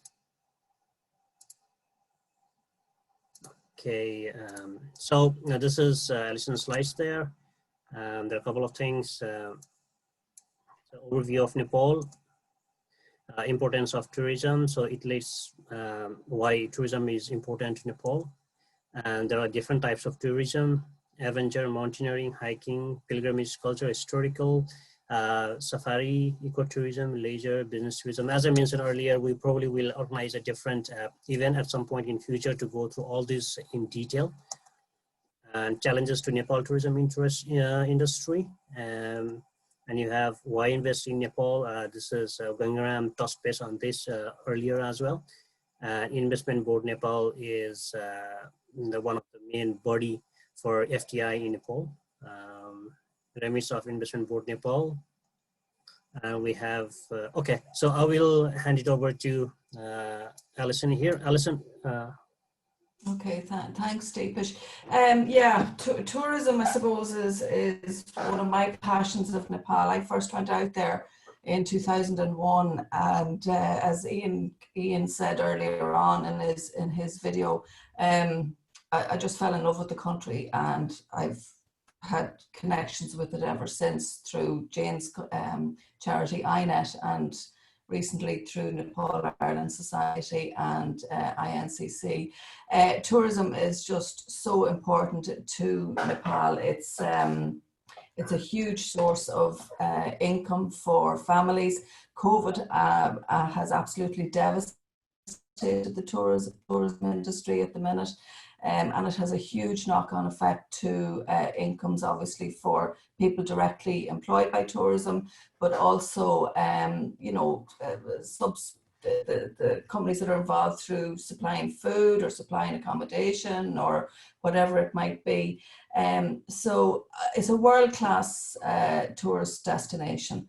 Nepal has everything, and it needs huge investment to, I suppose, give it the justice that it deserves as a tourist destination. The Investment Board in Nepal have a number of opportunities that are available for foreign investment. And when you go through each project, they're fantastic projects. But the whole key of it is that there has to be infrastructure put in place to really make these feasible. Because some places are very difficult to get to. Nepal at the minute only has the one international airport, Kathmandu, obviously. Pokhara is due for completion. It has been delayed slightly through COVID. It was actually ahead of schedule, but COVID has put it back. And also a third airport in the Lumbini area.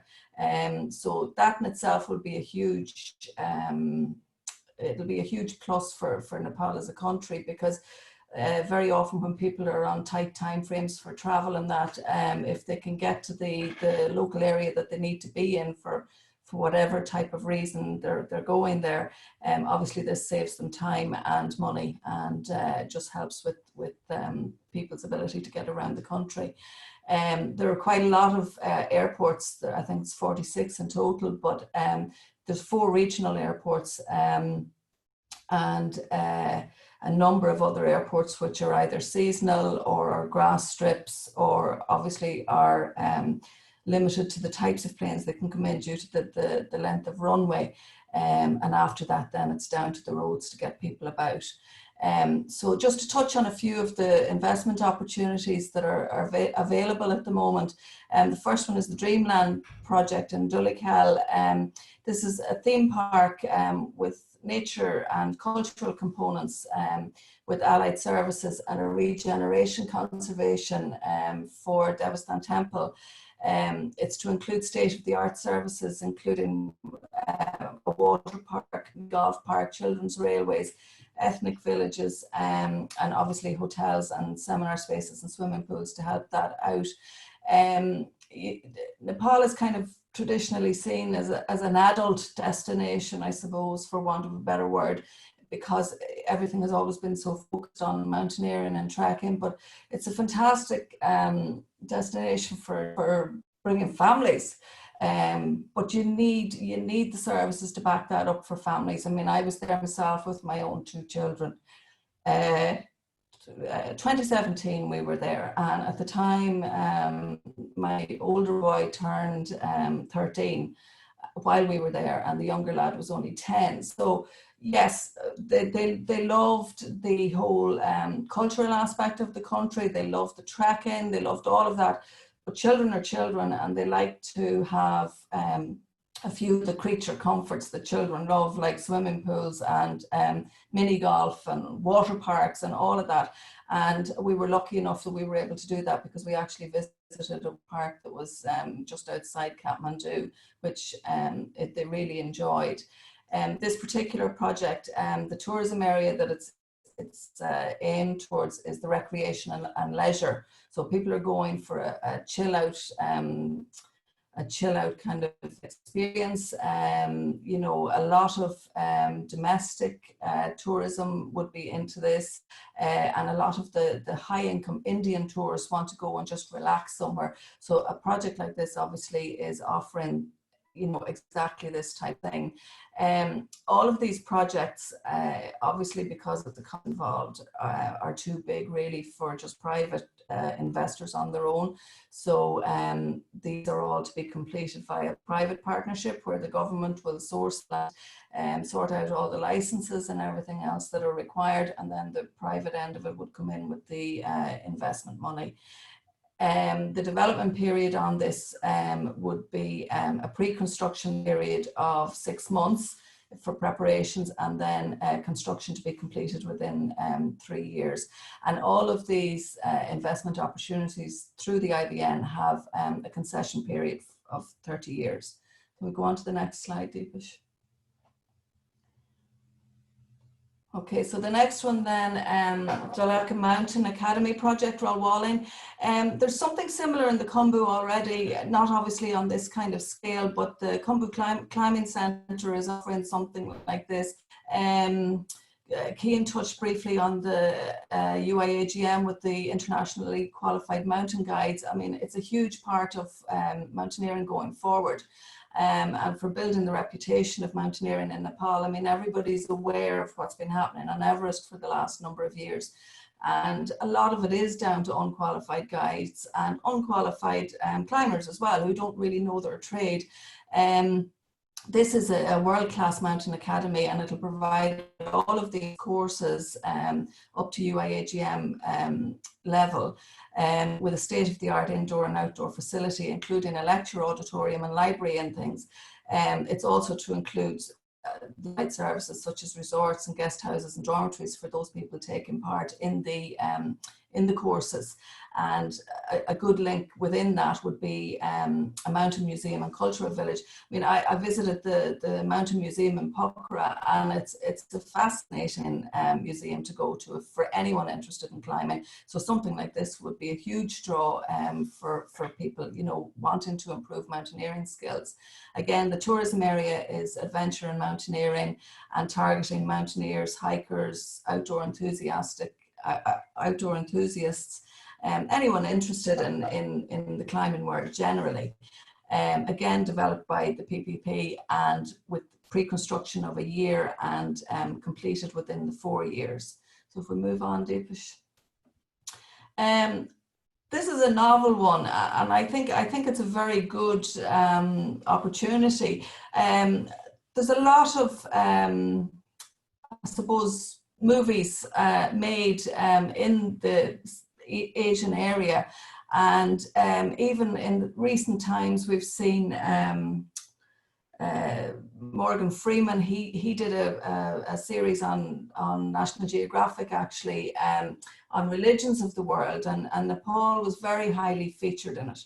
And we also had I can't remember the name of the movie now, with Sherlock Holmes guy. He had huge publicity in Nepal, where he was filmed going through Durbar squares and around all the temples. So what this project is actually proposing would be to have like a replica street or avenue or square of all Nepal's UNESCO World Heritage Sites, which in itself would be a huge tourism draw.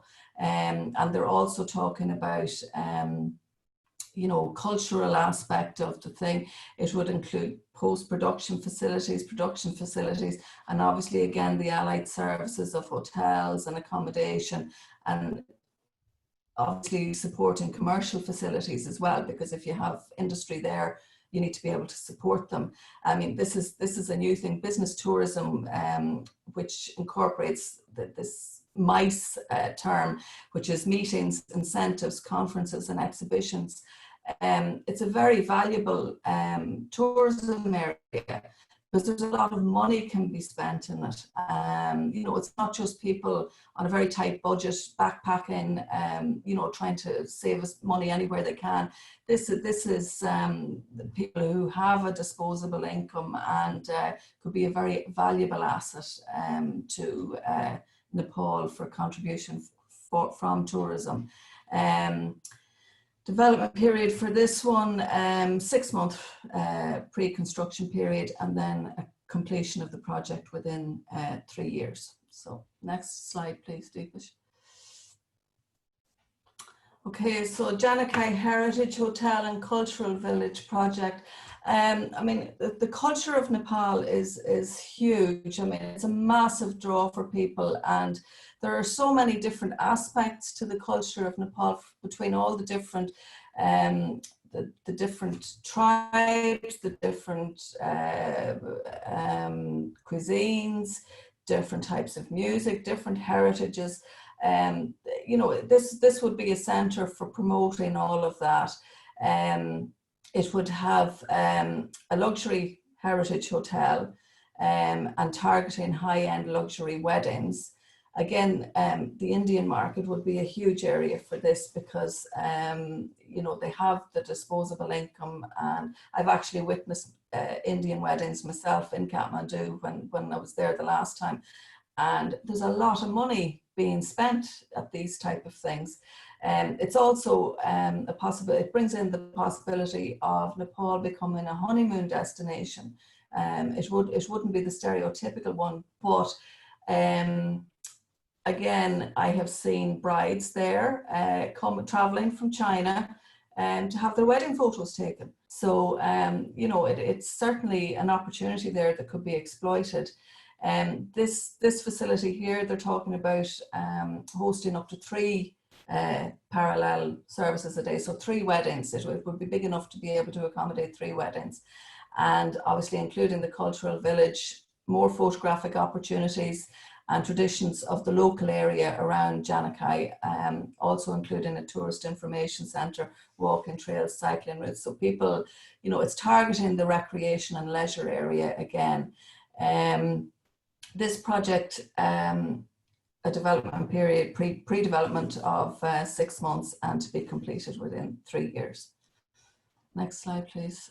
So luxury resort in Shefak Sundo. I mean, Shefak Sundo is a huge, it's a huge trekking area. People go there because it's such a beautiful part of the country, and there are lots of treks that can be done there to the lake. What they're proposing here is a fully integrated and comprehensive 5-star resort with a capacity of 100 rooms overlooking the national park and the lake. It would offer the finest cuisines with impeccable hospitality and amenities, including a wine cellar, conference facilities, casino, spa, wellness area, swimming pool, helipad. I mean, obviously this is targeting the leisure, and again, the MICE area, the MICE area. It would include a hiking trail, but again, you're targeting this high-end market, obviously with more disposable income, and obviously higher profits in that as well. A development period, pre-construction of 12 months on this one, and again to be completed within 3 years. Ski resorts, there's a lot of chat about skiing in Nepal. I mean, obviously it has the ideal climate for it. Skiing at the minute is a huge tourism operation all over the world. And it's just, Nepal is crying out for a ski resort really. And personally, I've had quite a lot of people contact me via the Visit Nepal page, which we run, asking about ski opportunities in Nepal. So I think this one is wide open for foreign investors to come in and take it over. They're talking about a 4-season resort at 3,500 meters. So obviously you'd be focusing on activities for the entire year.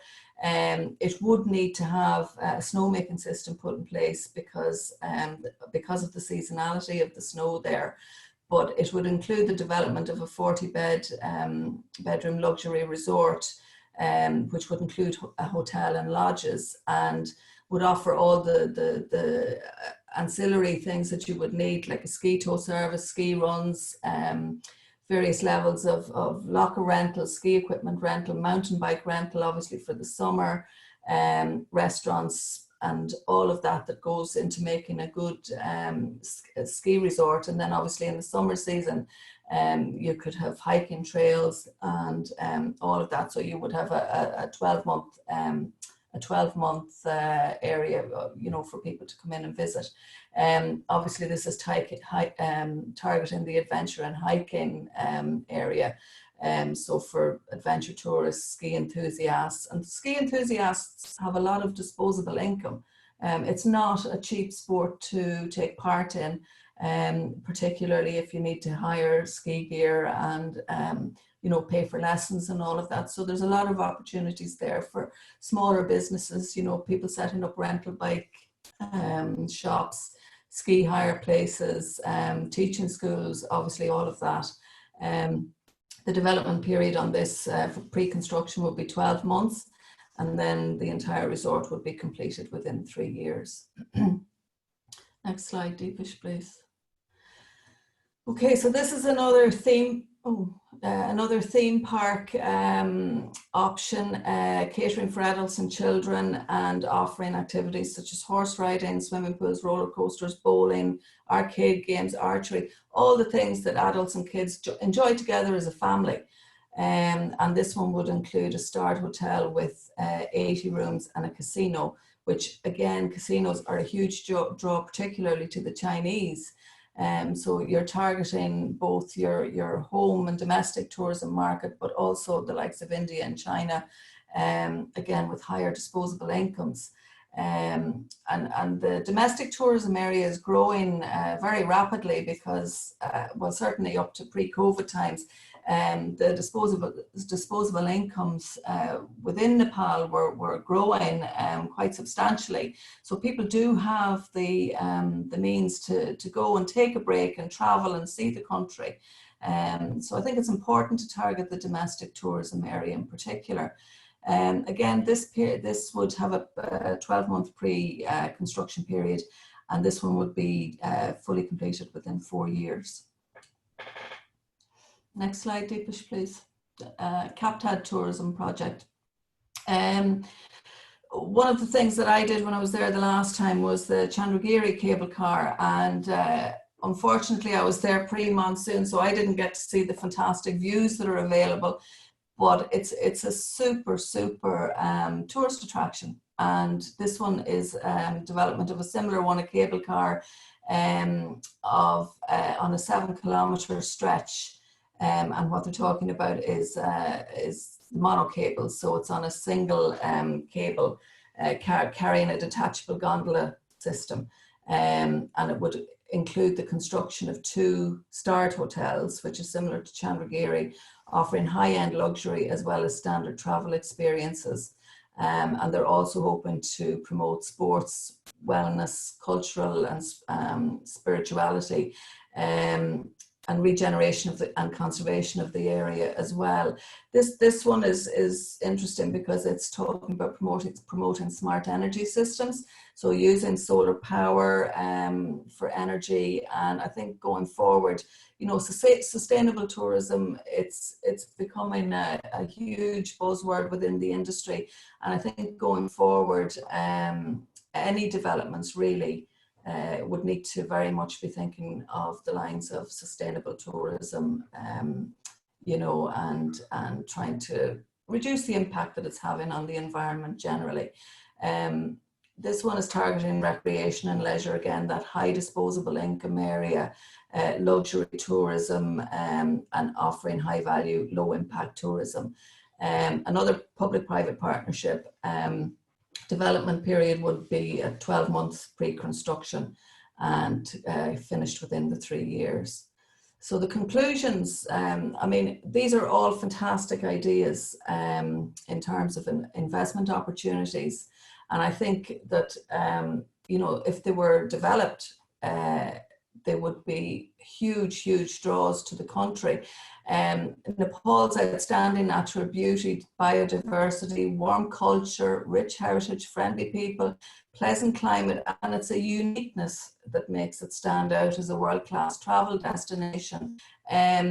The key to all of this, though, is Nepal's infrastructure. It has to be made a priority for investment alongside improving performance with the national carriers, you know, getting them accepted into European airspace. I know there's work going on that at the moment, but if the national carrier could be accepted for flights into European and worldwide airspace, again, this would be a huge draw. The assets, they'll have to be developed through public-private partnerships, obviously due to the huge amount of investment required. Nepal will need to invest heavily in marketing of all their assets across the board.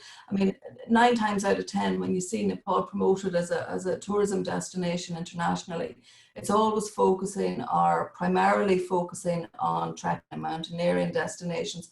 And as a tourist destination, it has so much more to offer in terms of religious tourism, wellness, child-friendly destination, mountain biking. I mean, there's just so much there. Even the leisure industry in terms of golf, there's golf courses there, and nobody even realizes it. So marketing, to me, really needs to concentrate on that going forward. It also needs to target the domestic tourism market due to the rising disposable income levels among Nepali workers. And the foreign tourists of like India and China who are close by, they're huge markets to tap into. You know, they have high disposable incomes. They're looking for a high-end luxury holiday. It's a possibility for a wedding and honeymoon destination for them.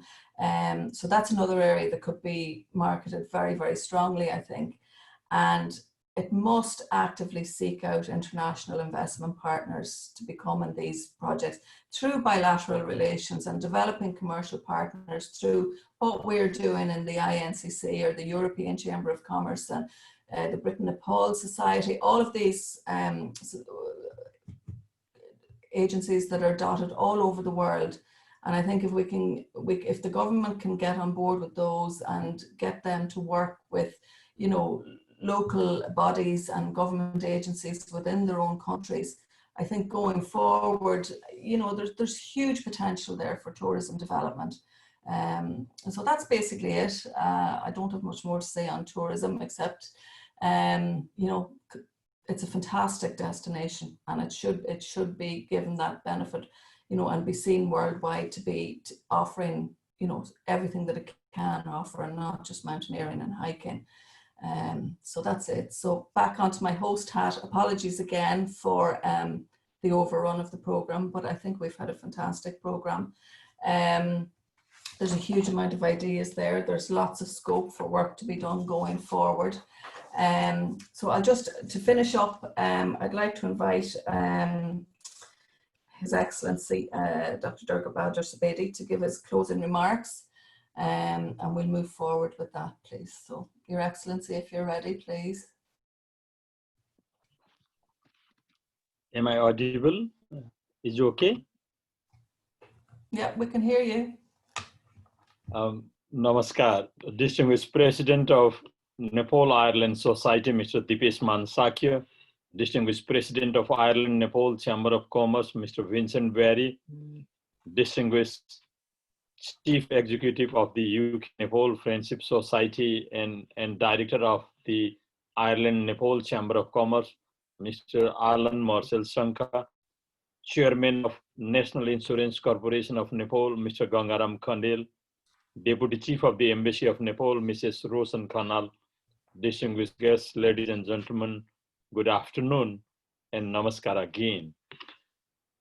We have now arrived at the successful conclusion of the National Day ceremony and Nepal Development Conference. I wish to take this opportunity to express my sincere gratitude to Mr. Dipesh Sakya, who is the president of the Nepal-Ireland Society, for his initiatives and sincere efforts for organizing this significant conference today. And I'm more grateful to him for moderating this conference this morning. I'm also thankful to Mr. Vincent Barry, the distinguished president of the Ireland-Nepal Chamber of Commerce, for its sincere support to host this conference. We had a wonderful opportunity today to listen to the comprehensive views and visions of our distinguished speakers and presenters from Ireland. Particularly, we had an opportunity to listen to 9 wonderful and thoughtful presentations. I came to know that several well-wishers of Nepal and the Nepalese people, they are determined, delighted, and dedicated to support the development efforts of Nepal. I wish to thank for your interesting and insightful ideas and inputs, which would be important and instrumental for the embassy, for the Nepal-Ireland Society, and the INCC for their future works and activities, for supporting the endeavors of the government and people of Nepal for its development. I'm confident that the distinguished guests and delegates, participants, both from the Irish and Nepalese communities, will be benefited from these substantive and realistic ideas and visions expressed in these 9 presentations. Distinguished guests, ladies and gentlemen, Nepal, like several countries in the world, is suffering from the problem posed by the COVID-19 pandemic.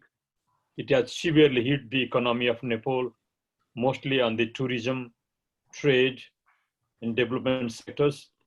And I carefully listened to the presentation made by Keen from Australia.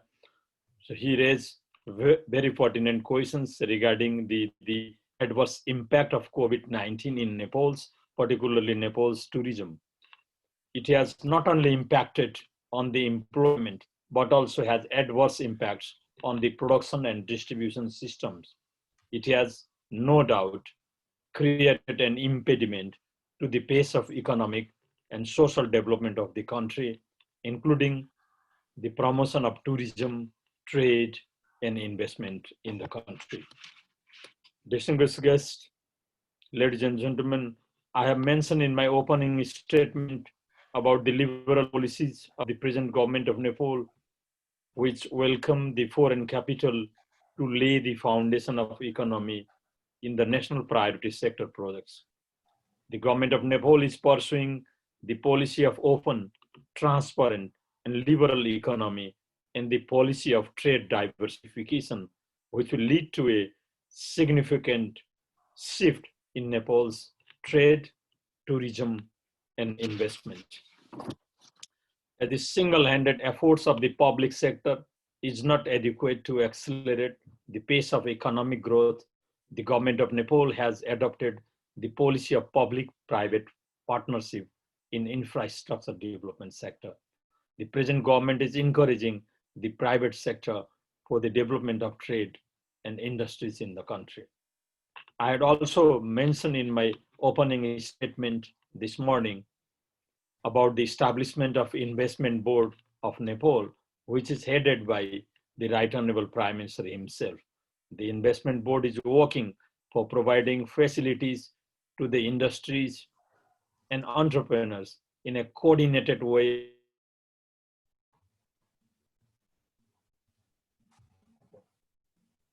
procedures so as to simplify the process of establishment of industries and trade and create investment-friendly environment.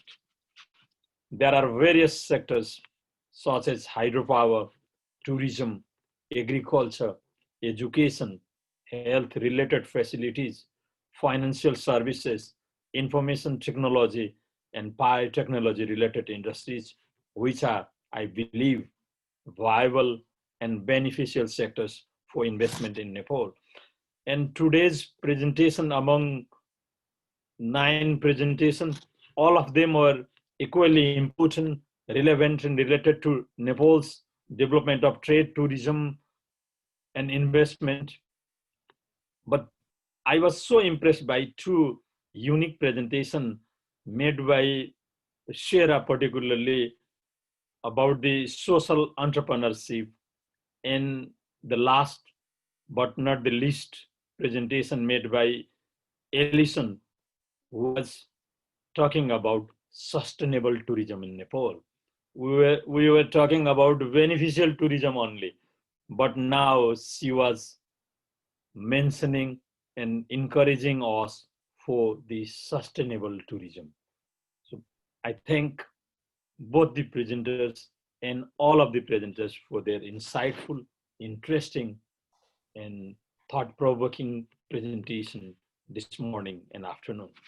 Distinguished guests, ladies and gentlemen, I have no hesitation to mention that the trade and investment in Nepal from Ireland remains relatively below its actual potential in the backdrop of this country's close and cordial ties, both at the government and people-to-people levels. The need of the time is to expand and explore newer venues and newer sectors for trade with Nepal and investment in Nepal. As the ambassador of Nepal to Ireland, I have doing my best to consolidate and deepen the existing close, cordial, and mutually rewarding relationship between our friendly countries. For this, I have followed both conventional and development diplomacy, and more importantly and enthusiastically, the development diplomacy for the development of Nepal. At this juncture, my priorities are tourism, trade, investment, and employment, as well as utilization of knowledge, skills, technology, and capital of non-resident Nepalese people residing in the United Kingdom, United Kingdom and Ireland, whom I regard as the bridge between Nepal and Ireland. I assure all the representatives of the Irish business houses, companies, and NGOs working for Nepal and the Nepalese people that there will not be any obstacles and hassles on their works and activities in the country. I also suggest the Irish NGOs to make a plan for long-term support in line with the government's priorities to target at the needy people, the most vulnerable group in the rural and remote areas, with qualitative works on regular monitoring and comprehensive evaluation. I assure you all of the embassy's fullest possible support and cooperation to the Irish traders and investors, as well as to all the Irish NGOs and all of you. The Embassy of Nepal is pleased to cooperate with all the Irish business houses, companies, traders, and investors to work together to further enhance trade and investment in Nepal. The Embassy is ready to disseminate necessary information and offer coordination pertaining to trade and investment in Nepal. We will continue to organize this series of such conferences and programs in the future also.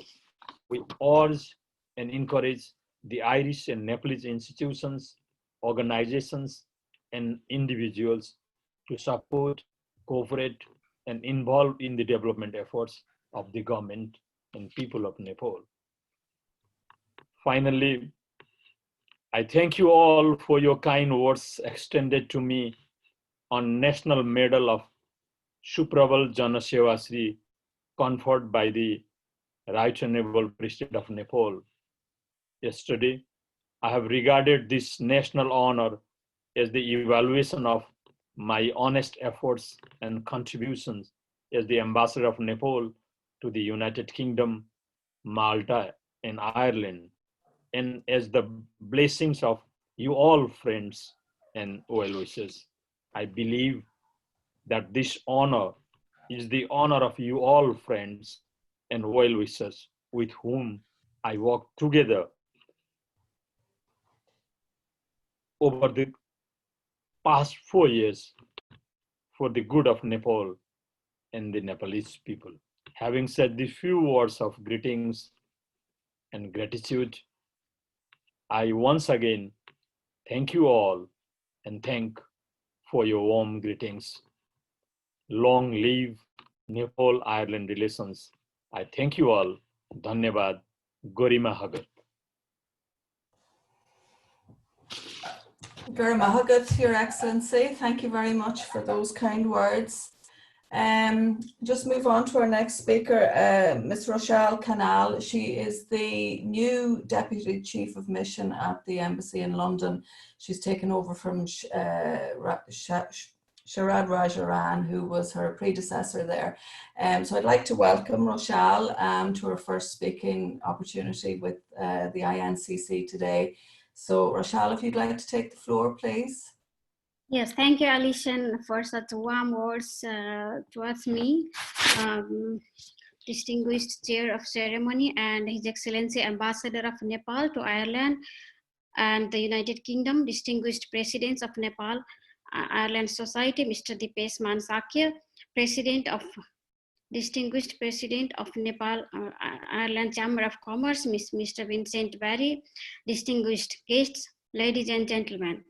On behalf of the Embassy of Nepal and on my own, I would like to express my sincere gratitude to the Nepal-Ireland Society and Ireland-Nepal Chamber of Commerce for co-organizing this National Day ceremony and Nepal Development Conference so successfully, and all the distinguished guests for participating in the conference.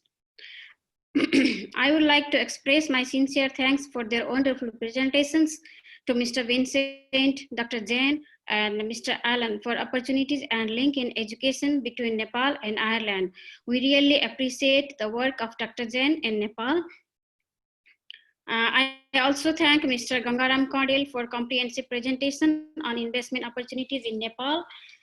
Mr. Nial for sharing his own experience and potential areas for investment and ways of distribution. Ms. Sarah, Mr. Sian for explaining in detail about tourism, including trekking and mountaineering in Nepal. Mr. Ian Taylor for sharing his great experience. And Ms. Alishan, indeed for your wonderful hosting and your fantastic presentation on investment opportunities in tourism sector in Nepal. And Dipesh ji, you have always stressed on the implementation part and about the outcome of the events during this conference. Indeed, we need to continuously follow up these matters discussed during the event after the conference as well. We really appreciate your great ideas put forward today for further improving the infrastructure and other facilities by the government of Nepal for improving the environment for investment and for tourism. I'm confident that this conference will be successful in promoting trade, investment, and tourism between Nepal and Ireland. Embassy of Nepal in London has been organizing series of Nepal Development Conference focusing overall development of Nepal in general and particularly to the promotion of trade, investment, and tourism between Nepal and Ireland. I have the pleasure to inform you that I have assumed my responsibility as DCM and counselor at the Embassy of Nepal in London recently. I'm overwhelmed to meet the great people of Ireland who are so keen to promote the exchanges between the two countries and love Nepal from their inner heart. I hope and believe that I will receive continued support and cooperation from you all in discharging my duty as DCM and counselor. The Embassy of Nepal in London is always committed and ready to facilitate and coordinate with you all. Thank you all once again. Thank you very much. Thank you very much, Rochelle. Deepish, just before we finish up, do you want to say anything, or will we just move on to our last speaker? Yeah, that's fine. So we can move on to Jivanji for his. Thank you. Okay, so the final vote of thanks is from Jivan Timilsina. He's Vice President of Nepal Ireland Society and the INCC. So Jivan, if you'd like to give your vote of thanks.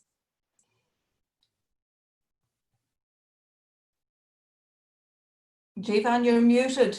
You need to unmute yourself. It's okay now? Perfect, yeah. Yeah. Good afternoon. My name is Jivan Timilsina. I am happy to be here this afternoon, on this occasion, National Day, which marks the adoption of our National Day. On this great day, I would like to express my wishes to our Honorable Dr. Durga Bahadur Subirdi, Ambassador of Nepal, Ambassador of Ireland and United Kingdom, Malta, and President INCC Presidents Vincent Barry, Vice Presidents Dibesh Mansake, and all the respected guests here today. Also, Nepal government's motto, Happy Nepalese and prosperous Nepal, is also our wish. I would like to wish to Nepal Day, and to all the following Nepalese fellow and Nepalese people as well. Thank you for once again all the joining for today's special event. Thank you very much once again, everyone joining us. Thanks. Bye-bye. Bye-bye. Thank you very much, Jivan. I think that concludes everything. Apologies again for the overrun, but I think it was worth spending the extra time to hear all those excellent ideas for investment opportunities going forward. So namaskar to everybody. Thank you for your attendance, and hopefully we'll see each other again soon. Thank you very much, all of you.